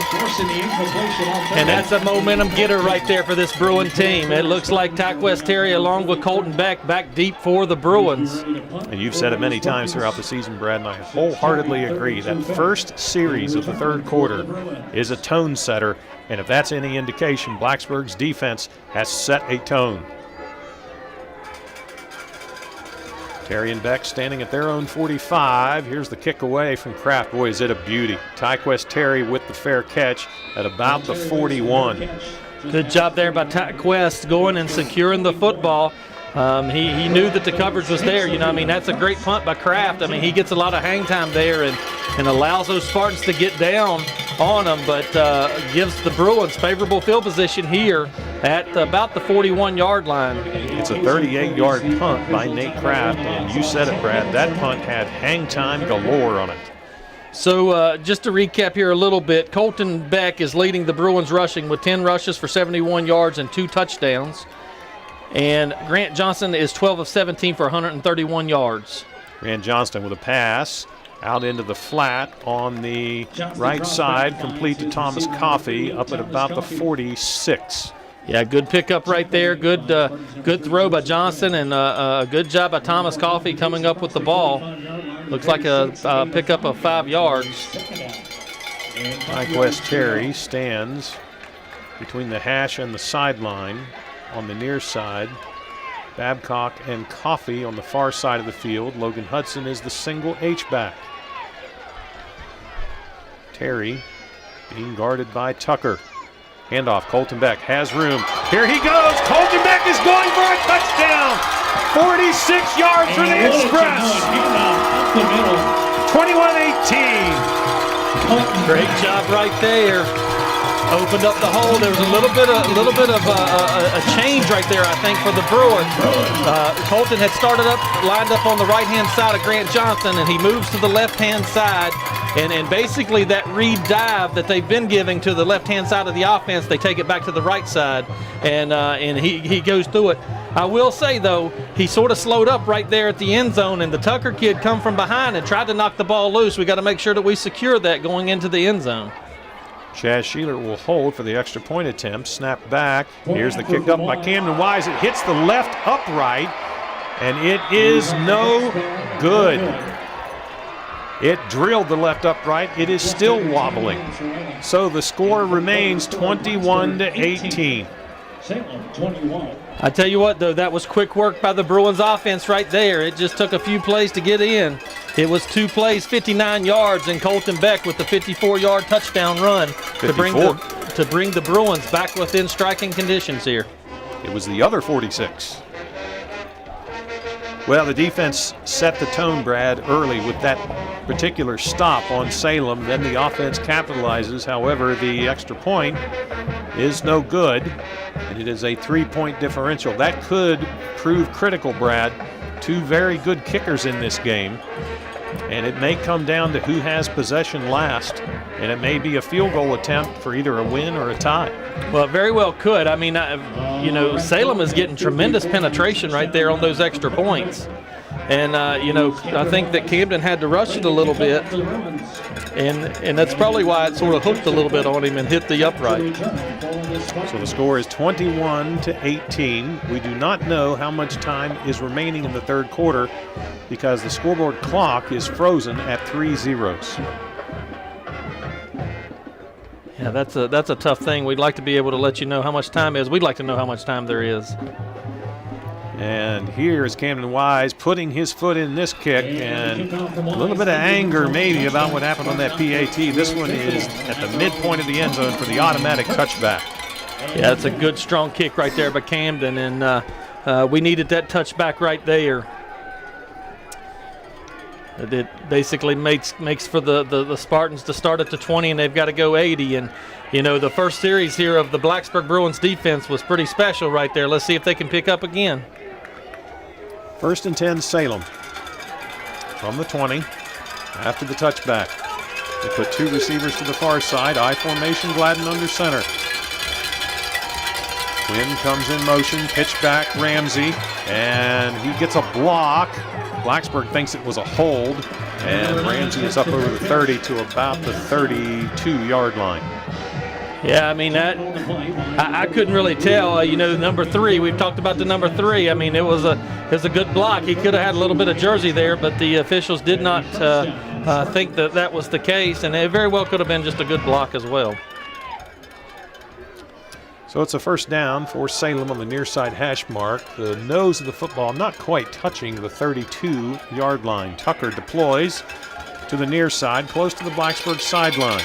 It is Delby tight to the line of scrimmage on the far side. Pitch back, Ramsey misses the first tackler, but there's a host of blue jerseys there to bring him down after a gain of just 1. Yeah, it's a good job right there. Looked like Matthew Elliott, Epperly, and Josh Van Gilder in on the tackle there. 2nd and 9. At some point in the third quarter, I don't know how we call this, Brad, without any sort of a clock to look at, but we'll just have to go with what the officials are doing, which is keeping time down on the field. Twin receivers deploy this time to the left. High formation, Gladden under center. Pitch back, Ramsey. And there are blue jerseys waiting for him, but he spins away. Now there are other blue jerseys that reach the point of attack. Ramsey will pick up about 3, possibly 4. Yeah, still pretty good job there by that Bruin defense. Big third down here. Looks like it's going to be about 3rd and 6. So really he was only able to pick up a couple yards there. He ran a long ways, but the defense did a good job of pursuit. He tried to cut it back inside, and the defense was sitting there waiting on him.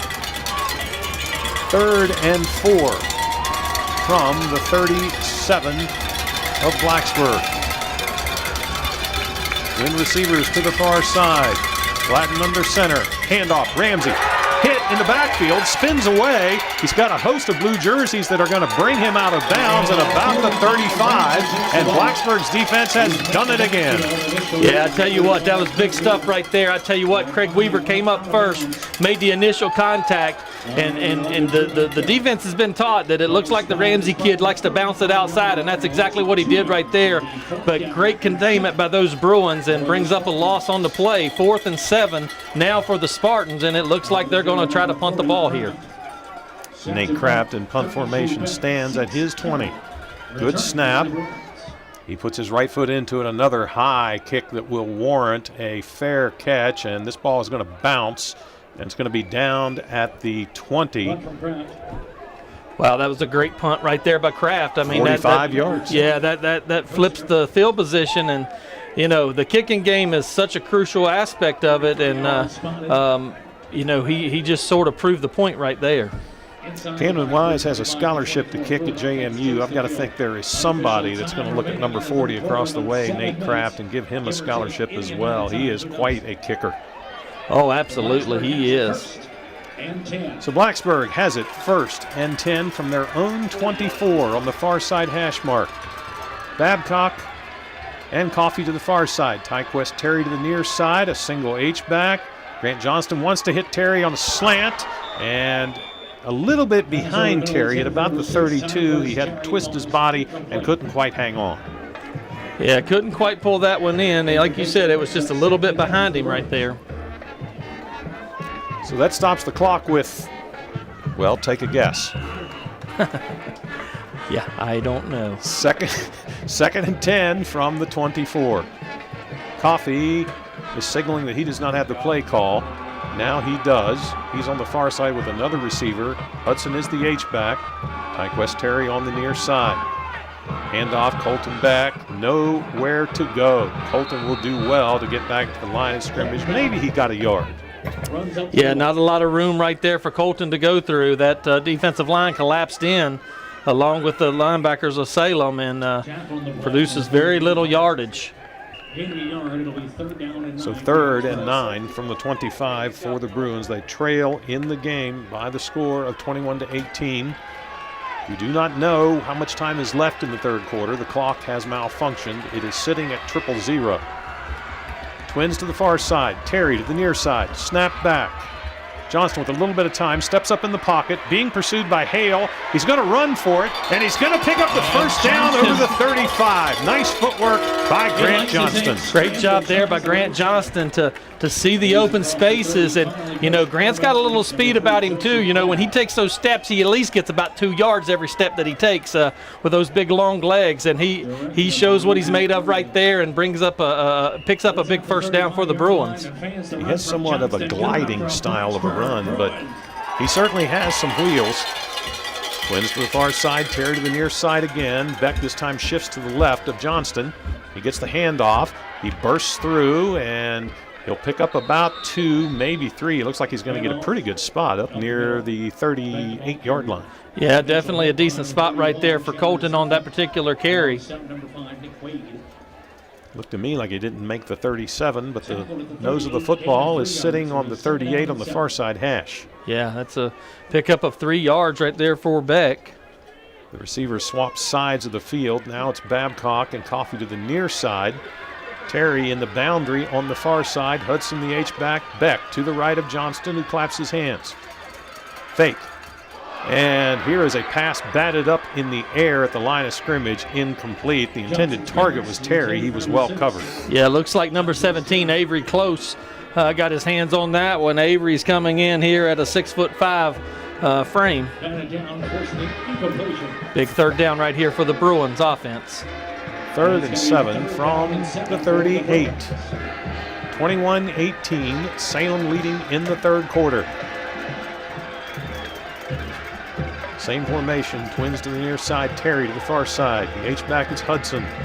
Johnston has time. Now he's going to be flushed out of the pocket. Throws, and he has his receiver. I believe that is Coffee. He does have the catch across midfield to the Salem 47 for a Fisher Law Firm first down. Good job there by Grant Johnson. Once again, buying time with his speed and throwing a strike to Thomas Coffee, coming across the side of the field there.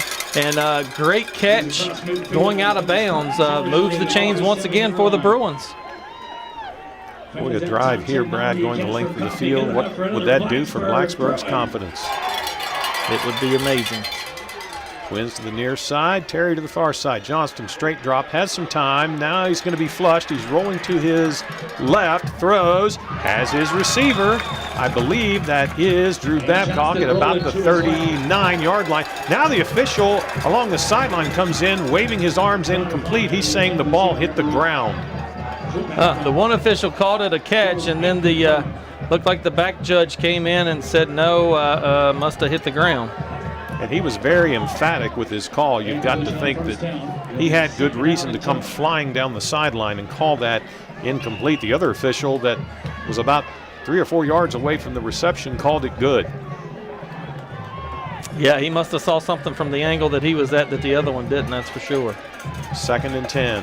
Babcock on the numbers on the near side. Coffee on the hash on the near side. Handoff. Colton Beck has a little bit of room, and a nice tackle by Nick Wade prevents Colton Beck from taking that one to the house. He'll be tackled at about the 41. I tell you what, though, that was a punishing run right there by Colton Beck. I mean, he came through there and lowered his shoulder, and he was going to make a way. 3rd and 4 from the Salem 41. In what is probably 2-down territory if Blacksburg does not pick this up. Colton Beck with the handoff, and he will break through. He is finally tackled by, looks like that was Chandler Sutton, but not until he has a Fisher Law Firm first down. Great job right there of that offensive line, getting a good push up there. You've got Jacob Lucas, Matthew Elliott, Davis Roberson, Chase Orndorff, as well as number 66, Jacob Mullins, leading the way for Colton Beck. Blacksburg starting to get a little bit of rhythm in this offense. Terry to the far side. Coffee in the slot. Outside of him, Babcock. Straight drop. Johnston flushed out of the pocket to his right. Has to throw. Throws it in the vicinity of Tyquest Terry, who jumped for it at about the 15, but could not haul it in. Yeah, it was almost a great catch there by Tyquest Terry. In on the coverage over there for the Spartans. Looked like Nick Wade, number 5. It was either Nick Wade or number 26, Nathan Delby. Really interesting story in the Roanoke newspaper this week about Nathan Delby. Less than 100 pounds when he started playing football. And he's only 145 now. He's the smallest player out on the field. 2nd and 10 from the 34. Handoff, Colton Beck. Almost got around the tacklers, but he's going to be brought down for no gain. Yeah, could not quite get there. I thought he was going to try to break it outside right there. It looked like Mullins had sort of a seal block, but wasn't able to get it. So brings up a 3rd and 10. This time, Babcock and Coffee will go to the far side of the field, which is the field side. Terry will come over to the boundary side. Logan Hudson is the H-back. Colton Beck will at least start to the right of Grant Johnston. 21-18, Salem leading, the clock not operating in the third quarter. Play action. Here's a pass. Logan Hudson was wide open and dropped the pass. There is a penalty flag. We may have roughing on Grant Johnston. That is exactly what it is. That's going to give us a first down right there. I know Logan Hudson would like to have that one back, but big time penalty against the Salem Spartans, and very uncharacteristic of the Spartans to do something like that. And good thing Grant Johnson, he's back up, but he did take a pretty good shot right there. But that's going to be a 15-yard penalty and give the Bruins enough for a first down and keep the drive moving. At the 19-yard line of Salem. And Brad, I was at practice yesterday morning, which was Thanksgiving Day, and Blacksburg was working on that particular play. It's kind of like a variation of the old tight end drag route where the H-back just goes straight parallel with the sideline down the field. He was open, that's for sure. Twins to the far side, Terry to the near side. Snap back. Handoff, Colton Beck has a little bit of room over the 10, and he'll be brought down right at the 10. A gain of 9. Yeah, another big tackle right there by number 5, Nick Wade, but good pickup by Colton Beck. He's filling it right now, and he's finding some holes that those linemen are opening up for him. You'll mark it actually a little bit on this side of the 10. It's between the 10 and the 11. 2nd and 2. Twins to the near side. Hand off to Colton Beck. Breaking free. Touchdown, Colton Beck from 11 yards out. And Blacksburg takes the lead. What an impressive drive right there by the Bruins, coming out and just really getting after it. And it wasn't anything fancy there. A couple key plays that helped keep the drive going. A couple great catches. Drew Babcock, Thomas Coffey, and then big-time runs by Colton Beck, and he finds his way into the end zone off of some good blocking by that offensive front. And now a very important extra point. It is currently 24-21 Blacksburg. The last extra point by Camden Wise went right into the left upright. Snap back, kick up. This kick is high enough, and this kick is good. Blacksburg extends the lead to 25-21 in a battle of reigning state champions for the Class 4 Region D Championship at Bill Brown Stadium. You're listening to Blacksburg Bruins Playoffs Football on Super Sports 101.7.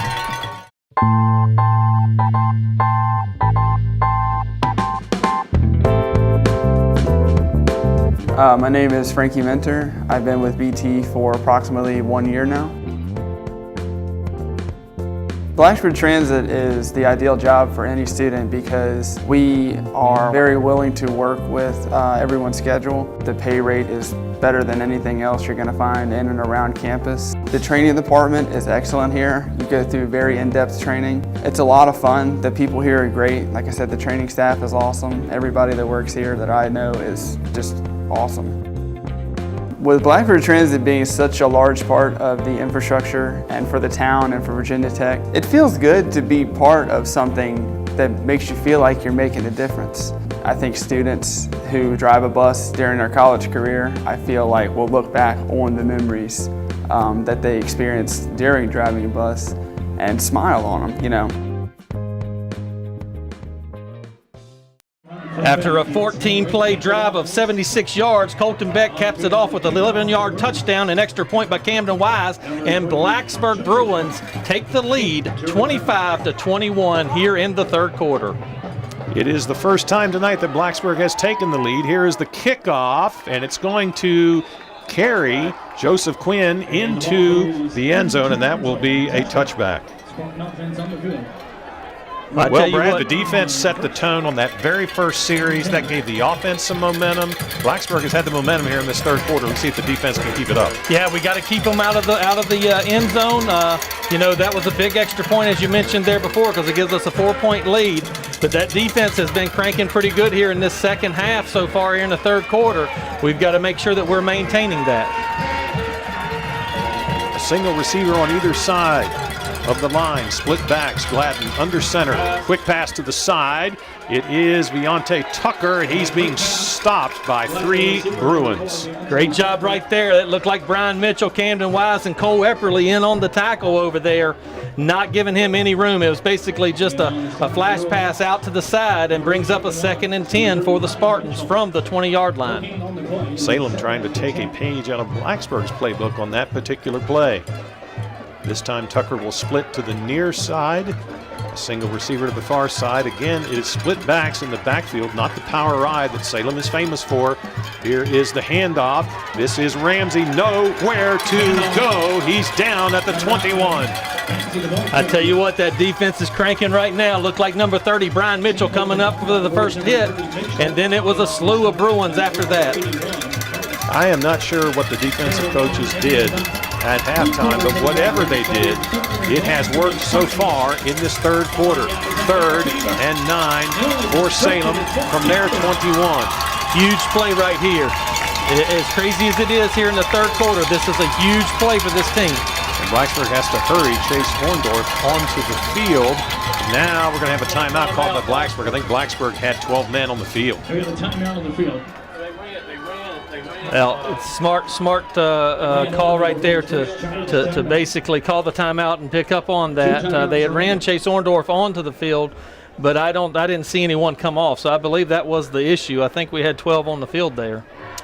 We will take a quick timeout. 25-21, Blacksburg leading Salem in the Class 4 Region D final. You're listening to Bruins football on Super Sports 101.7.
A very big play here in the third quarter.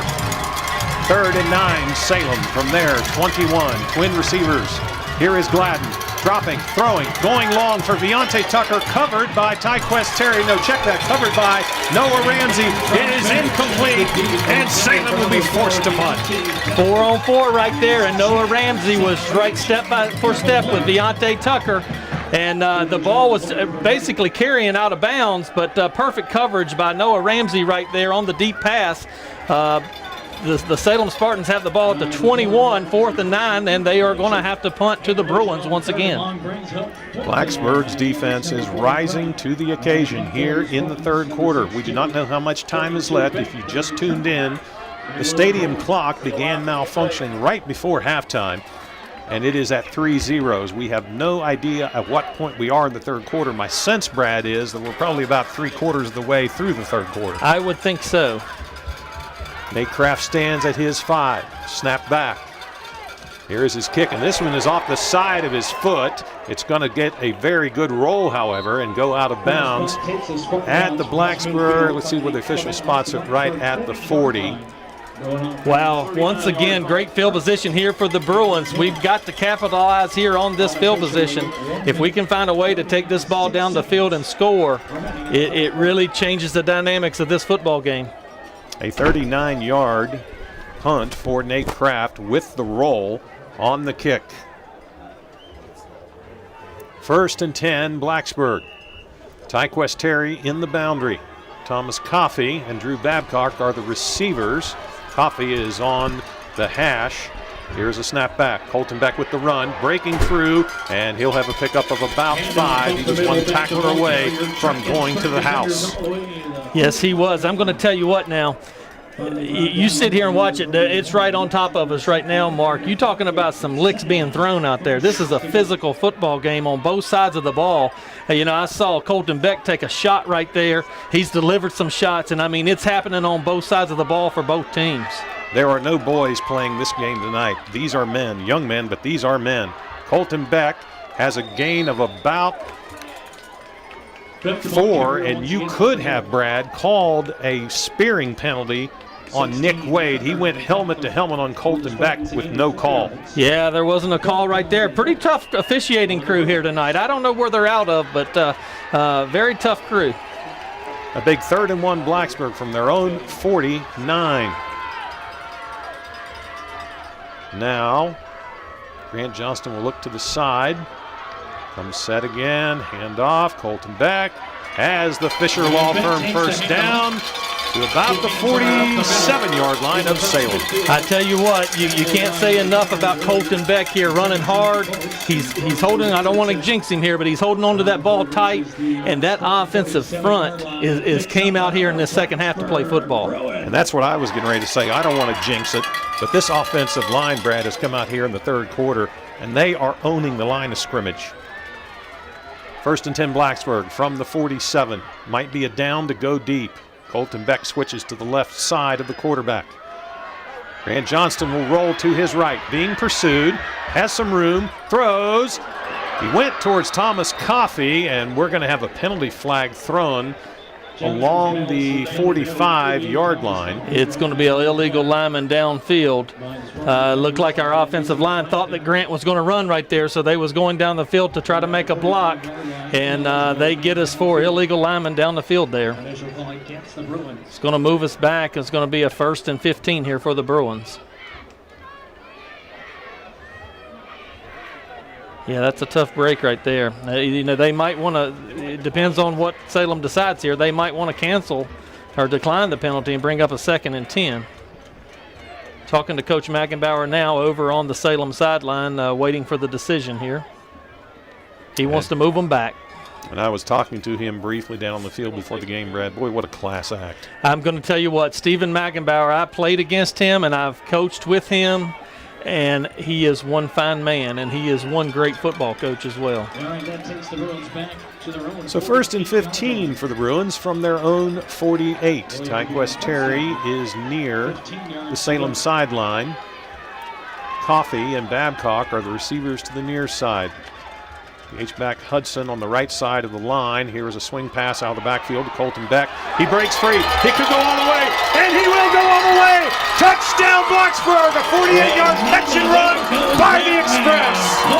How about them apples right there, Mark? I tell you what, they just needed to get him out into space, and it was just a little flash pass right to Colton Beck out of the backfield, and he does the rest with his feet right there. There's no one on that team that's going to catch him when he gets into open field. And Blacksburg now takes a 2-score lead over Salem. That's impressive right there. Blacksburg has come out on fire in the 3rd quarter, offensively and defensively. Camden Wise to attempt the PAT, and this one's important. Right now it's 31-21. This would make it an 11-point differential. The kick is up, and that kick is good. And Blacksburg stretches its lead to 32-21 over the Salem Spartans. You're listening to the Class 4 Region D Championship game from Bill Brown Stadium on Super Sports 101.7.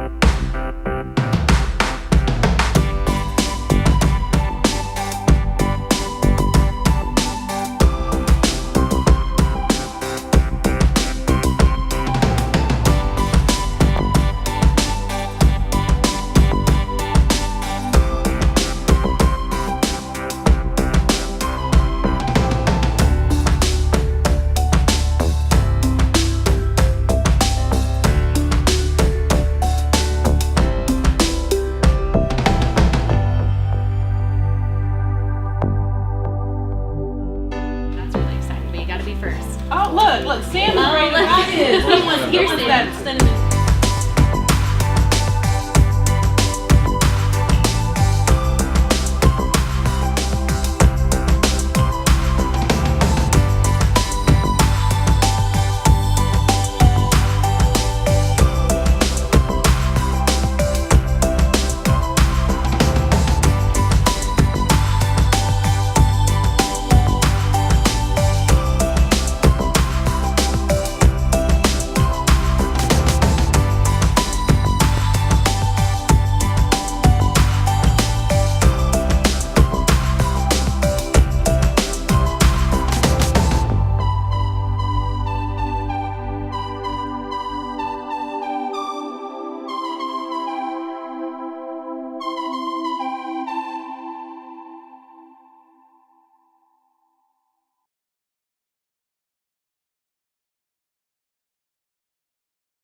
A 52-yard touchdown pass from Grant Johnston to Colton Beck culminates a four-play drive of 60 yards. I called it 48 yards. It was 52 yards. We'll take it. Blacksburg has scored 3 touchdowns in the third quarter, and we are now being told that we have started the fourth quarter. Blacksburg will be kicking from our left to our right. They lead the Salem Spartans 32-21. They trail at halftime 21-12.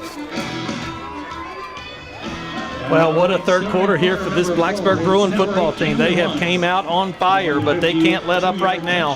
They got to keep bringing it. Here is the kickoff by Camden Wise. It's going to be into the end zone. The official did not call it a touchback. Boy, this crew, I don't know, Brad. And here is Quinn getting free along the right side on a cutback. He'll be up near the 30. Clearly the returner was 1 foot in the end zone, and the official just looks right at it and lets the returner go out. That's supposed to be automatic touchback. Absolutely. I think that Ramsey tipped the ball that was inside of the like at about the 1 yard line, but it tipped backwards. Right. And that's where Quinn received it in the end zone, and he's able to bring it out. Brings up a decent field position here for the Salem Spartans up to the 29 as they start here in the fourth quarter. As I understand the rule, no matter what happens, if the ball crosses the goal line on a kickoff, it is supposed to be an automatic touchback. But regardless, Salem puts it in play from their 29-yard line. Handoff to the up back is Hale, and he will be brought down close to the line of scrimmage. Good job right there. Number 11, Drew Babcock in to make that tackle after a short gain of only about a yard. That will be 2nd and 9 from the 30. The ball on the far side hash mark. Delby and Tucker both come to the near side. Tucker right about the hash. I formation this time. Fake of a handoff to Ramsey, wanting to go long to Tucker.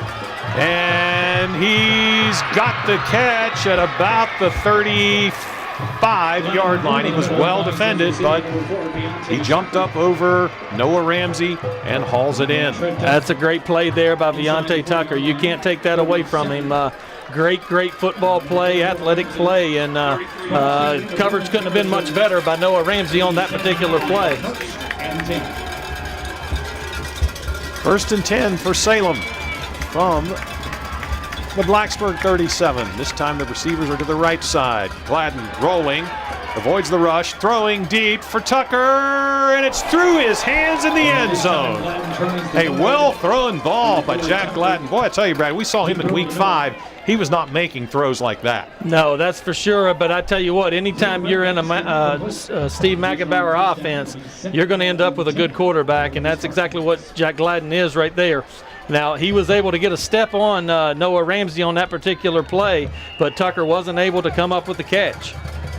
That pass was an absolute beauty of a ball, and it went through the hands of Tucker in the end zone. 2nd and 10, I formation. Gladden under center. The receivers are to the right.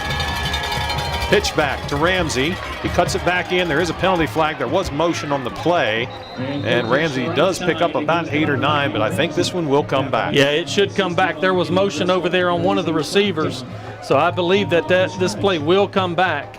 I think it was number 3, Quinn, that actually came in motion. And Salem is walking backwards. It will be a 5-yard mark off from the 37, putting the ball back on the 42.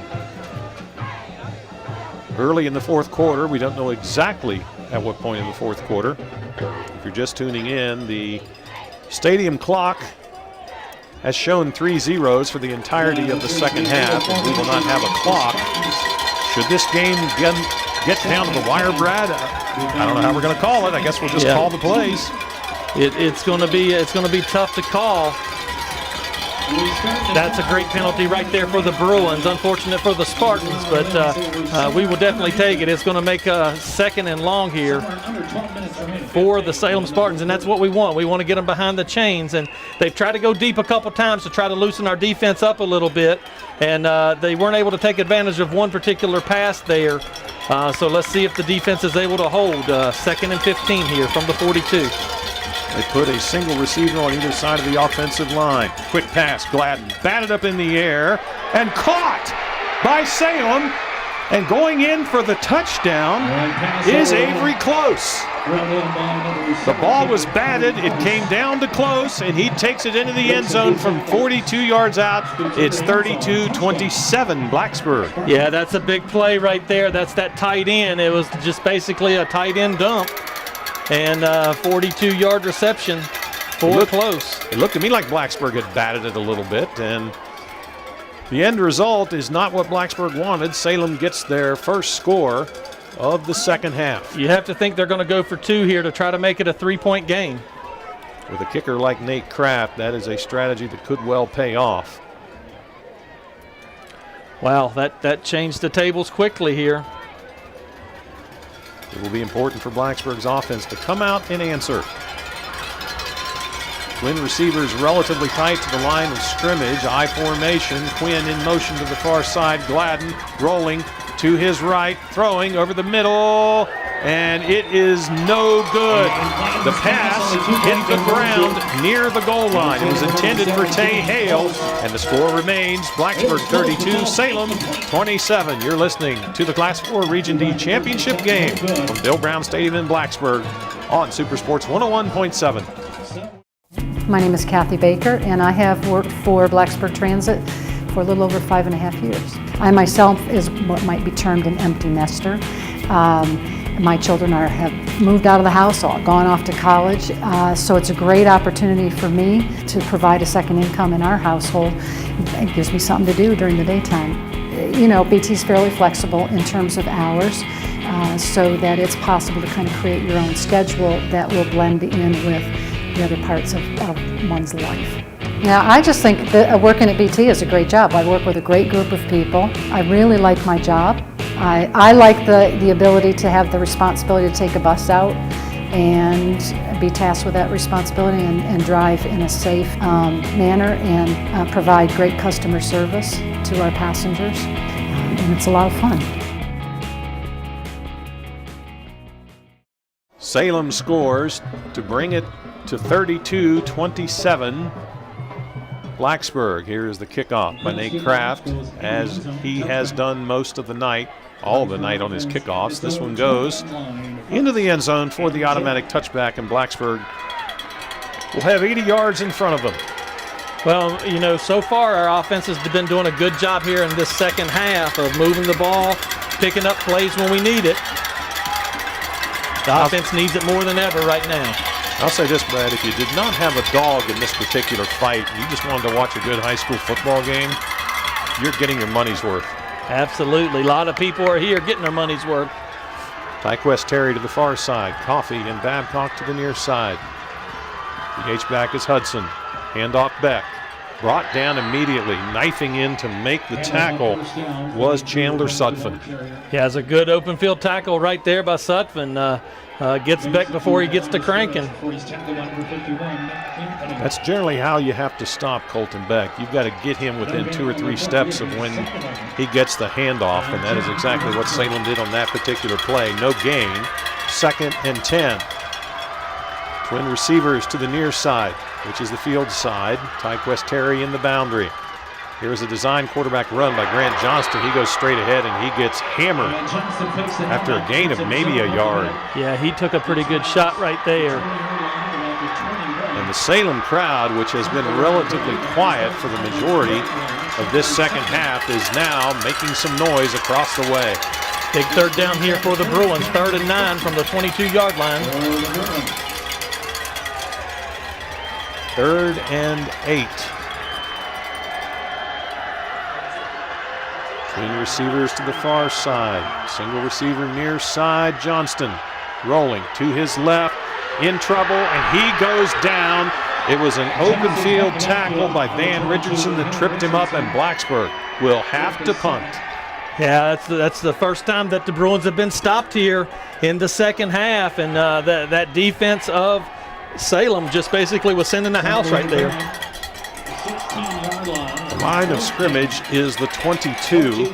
Check that. It is the 16. It was the 22. It's now the 16.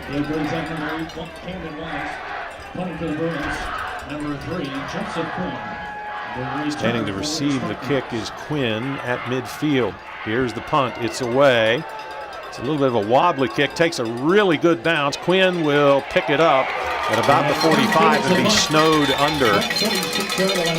Good job right there. Van Gilder and Babcock in on the coverage. Quinn's a little slow to get up here. A 38-yard kick by Camden Wise. And Quinn is... I think maybe he might have a little bit of dirt in his face mask, I believe. He's being helped by one of his teammates. That was Brady Torian that was trying to help Quinn out. Let's see if Quinn stays on the field. He does. Salem takes over at their own 47. And what we'll have to surmise is roughly about halfway through the fourth quarter. High formation, Gladden under center. He's rolling to his right, wants to throw it, still wants to throw it, going long, has a receiver who catches it. That's Quinn with the big catch at the 20. He was well covered by Noah Ramsey, but Quinn hauls it in, and now Salem has the momentum. Yeah, Salem definitely has the momentum right now. It has shifted quickly here at Dave Chris Field.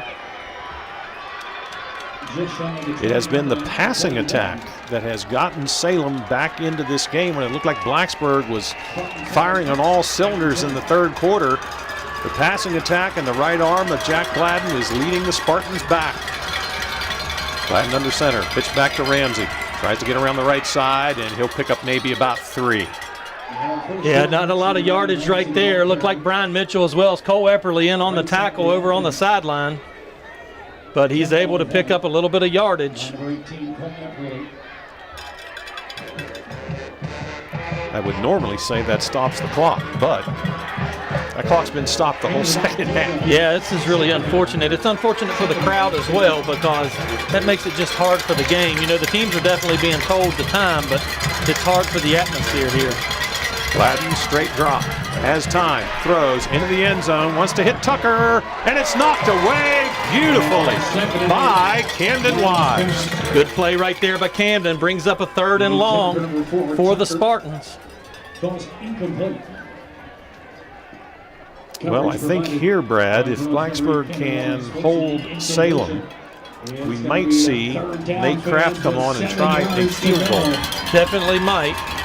It could be 4-down territory, though, as well for the Spartans. 3rd and 7. 2 wide receivers relatively close to the line of scrimmage with Tucker on the outside. I formation. Quinn in motion to the far side. Handoff Ramsey. He is wrapped up immediately by a host of blue jerseys. Great job right there in to begin with. Looks like Gideon Driscoll as well as Donald Norris and Drew Babcock. Nate Kraft walks up near the head coach, Steve Megenbauer. There's a conference going on the Salem sideline. Let's see if number 40 comes out onto the field to try a field goal or not. It's going to bring up a big 4th down right here. It looks like it's a 4th and 8. 4th and 8. Nate Kraft stays on the sideline. A huge play in this game. 4th and 8 from the 19. Split backs in the backfield. Gladden under center. Fakes the handoff to Ramsey. Rolling to his left. Rolling. Wants to throw it. Hit. And that pass is going to be way out of bounds, and the Blacksburg defense holds. Great job right there by the Bruins defense, stepping up big. It's going to be a turnover on downs against the Salem Spartans. What a defensive stand right there by those young men. 32-27 here in the fourth quarter. The Blacksburg defense was backs were against the wall, but they come up big right there. It is the Blacksburg sideline and the Blacksburg stands now that are on their feet. It has gone quiet across the way. What a huge series of plays right there by that Blacksburg defense. And Blacksburg's defense on that particular play had pressure on Jack Gladden. He just simply had to unload it. Twins to the near side. Tyquest Terry to the far side. Colton Beck changes to the left side of Grant Johnston. Colton Beck tried to cut back. He will gain about 4 yards on the play. It's a good job right there by Colton Beck, finding a little seam and being able to pick up good yardage. They will mark it at the 20, looks like the 28. I believe it's the 24. 24. A gain of 4, 2nd and 6.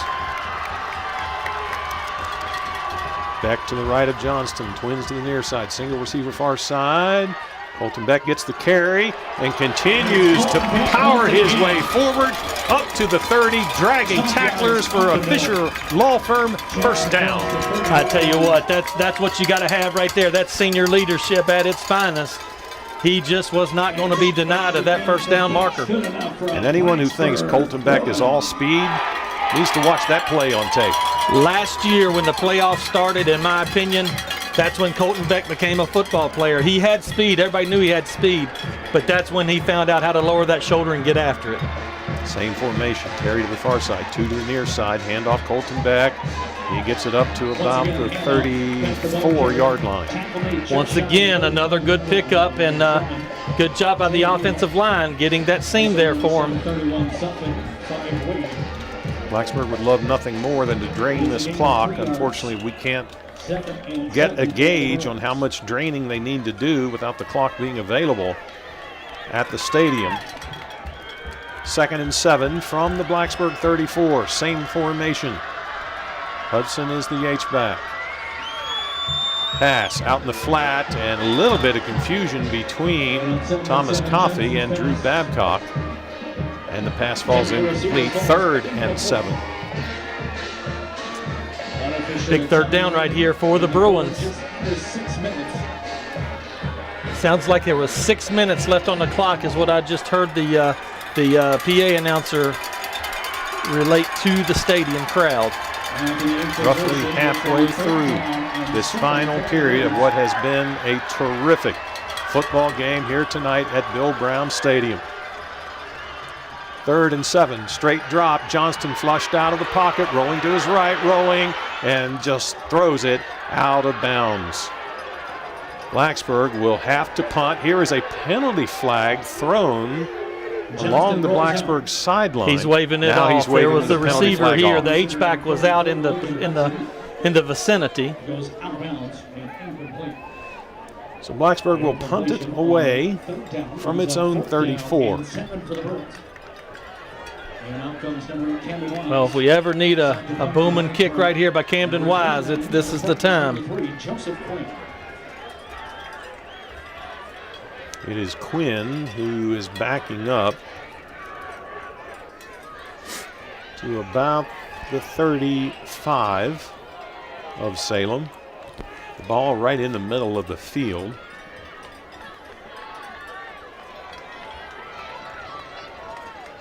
Blacksburg uses the swinging bridge punt protection scheme. Here is a bounced punt back to Camden Wise. He does a nice job to pick it up and get it away. And that kick is going to bounce back to the 45 of Salem. It is an 11-yard punt. And that was not on Camden Wise. That was a snap that came back, and Camden did well just to get that punt away. Yes, he did. Yes, he did. It's a good job of coming up with it here. The defense has got to come up big for the Bruins once again. We have seen Salem here in this latter part of the second half pick up yardage on the right arm of the quarterback, Jack Gladden.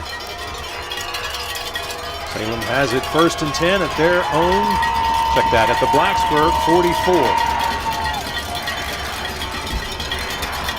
And the Blacksburg crowd is exhorting the blue jersey Bruins defense. The receivers tight to the line of scrimmage on the right side, I formation. Gladden under center, rolling to his right. He throws it, and it's complete to Tay Hale, who will get over the 40 down to about the 38-yard line. Looked like Brian Mitchell in on the tackle over there. Gain of 6, 2nd and 4.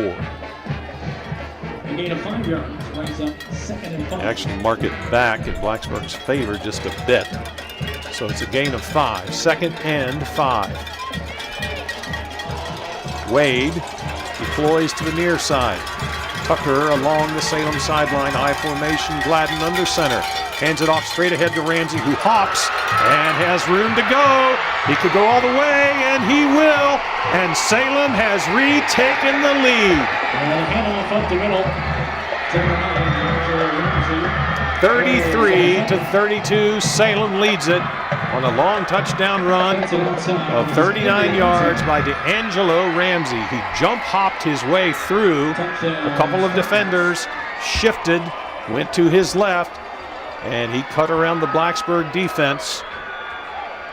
And now, Brad, Blacksburg's offense is going to have to rise to the occasion. They definitely are. I mean, the good thing is I believe we have plenty of time to be able to do that.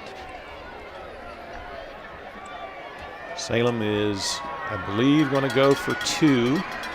They have 3 receivers to the far side, a single receiver to the near side. Gladden is in shotgun formation, low snap.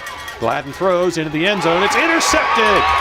Intercepted by Blacksburg, and that play stops dead. Good job there by Brian Mitchell going out into the flats. So it is 33-32, Salem leading Blacksburg. We're going to guess that it's somewhere around 4 minutes or thereabouts remaining in the game. I would think so.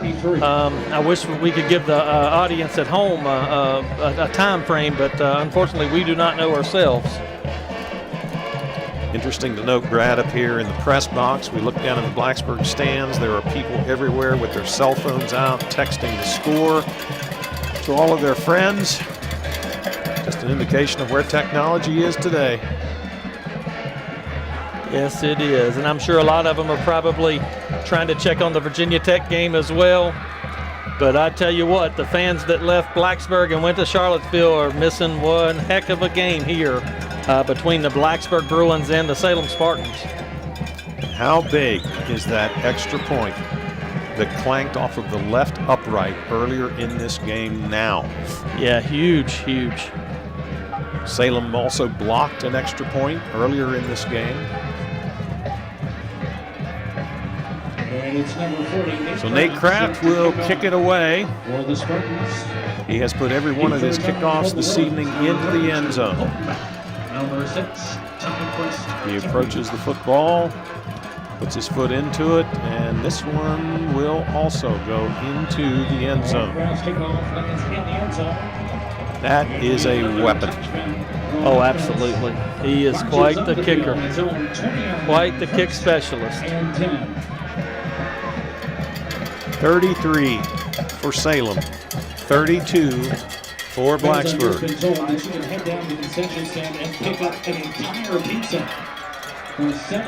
Blacksburg needs points on this particular possession. And the Salem crowd across the way now making plenty of noise.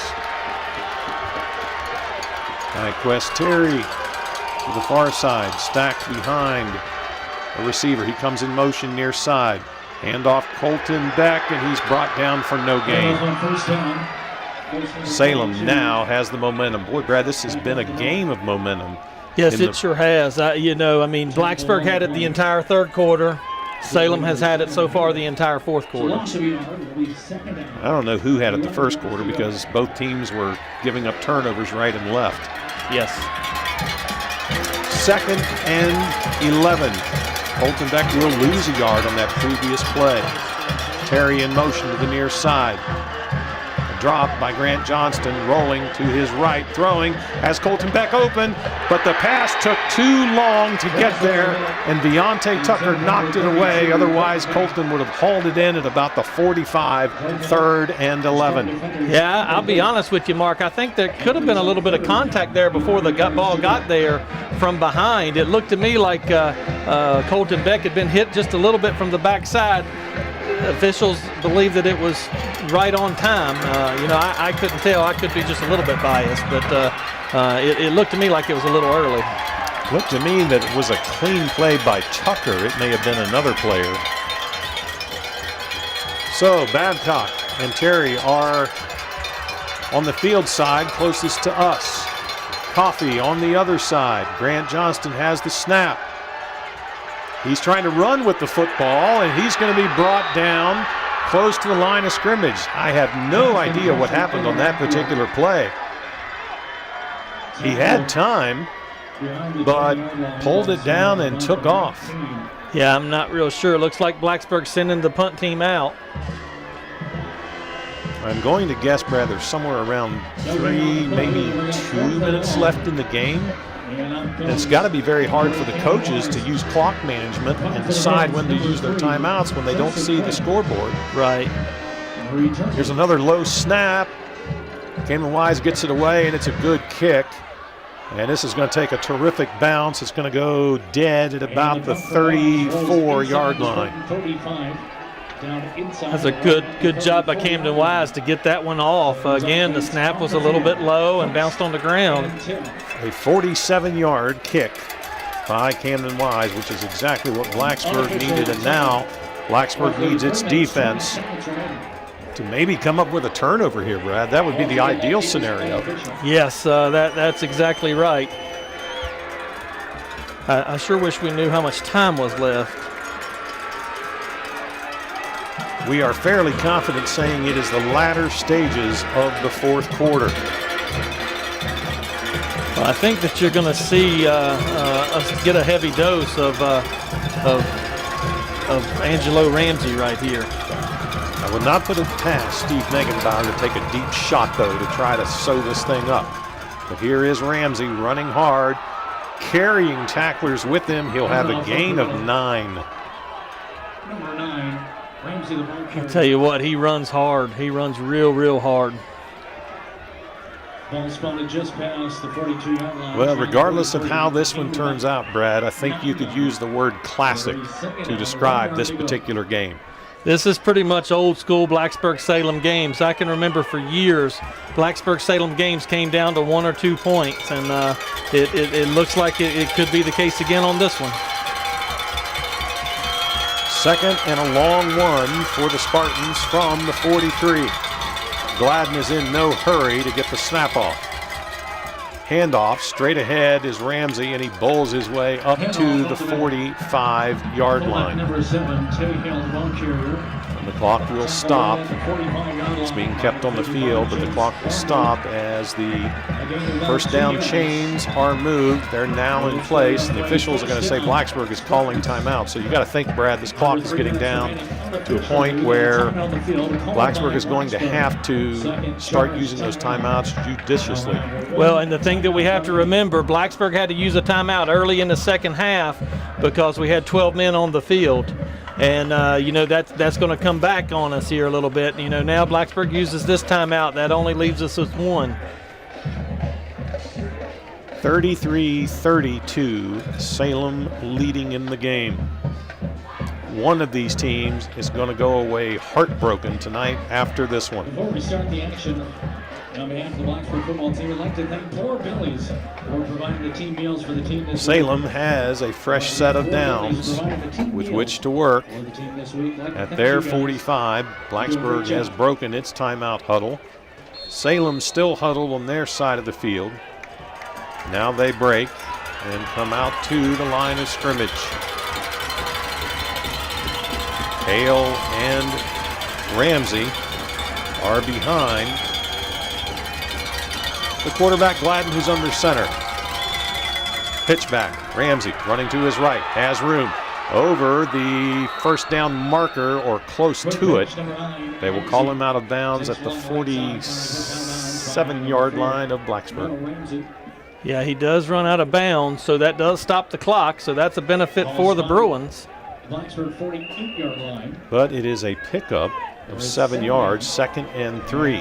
Boy, he gets running downhill. He is hard to stop. You know, I'd said it early on that, you know, if you don't keep him within 3 yards of the line of scrimmage, he's dangerous, and that's what happens here.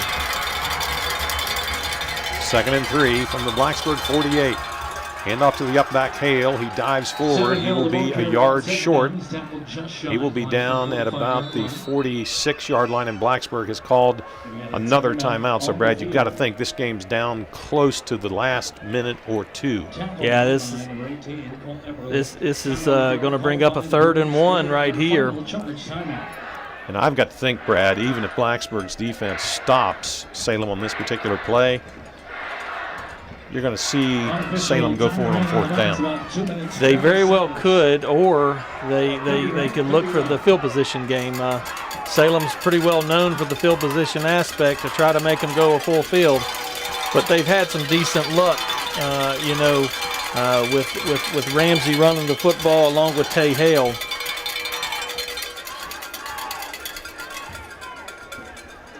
Somehow we've got to find a way to get some penetration in there and try to get them in the backfield. This will be a gap control defensive play right here. I think we'll have to watch the count as well. I know that Coach McInbarrow is a pretty smart coach, and we'll have to watch the ball. 3rd and 1 from the 45. Split backs behind Gladden under center. Hand off to the up back, and I don't know if he got it. Well, they're giving him a great spot, and he's going to pick up the 1st down. And we can only guess that may do it. Yeah, by the looks of their team, that's what it sort of is appearing like. Blacksburg cannot stop the clock now. So Blacksburg has to hope that they can create a turnover. Yeah, you know, you got to try to strip the ball here.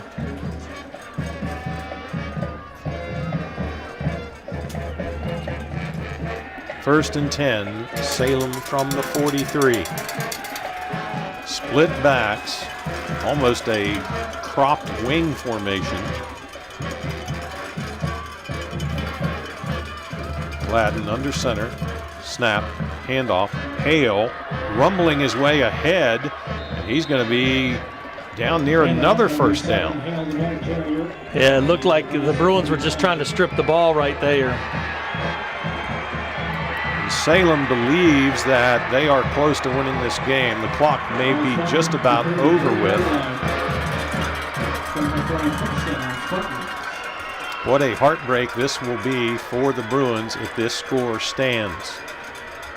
A blocked extra point, an extra point off of the upright. And how huge they are right now. Gladden under center, he takes the knee, and that is the game. And Blacksburg's season will come to a close. The final score, well, the teams are staying on the field now, but the hugs are already starting.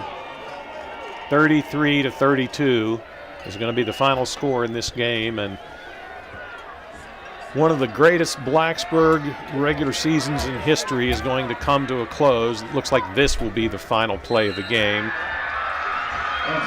Gladden takes a knee. The officials are conferring with each other. There may be a little bit of time left on the clock. The official is standing at about the 20-yard line, looking at his watch. And that is the game. Salem has defeated Blacksburg by the score of 33-32 in the Class 4 Region D championship game. What a heartbreak this is for Blacksburg.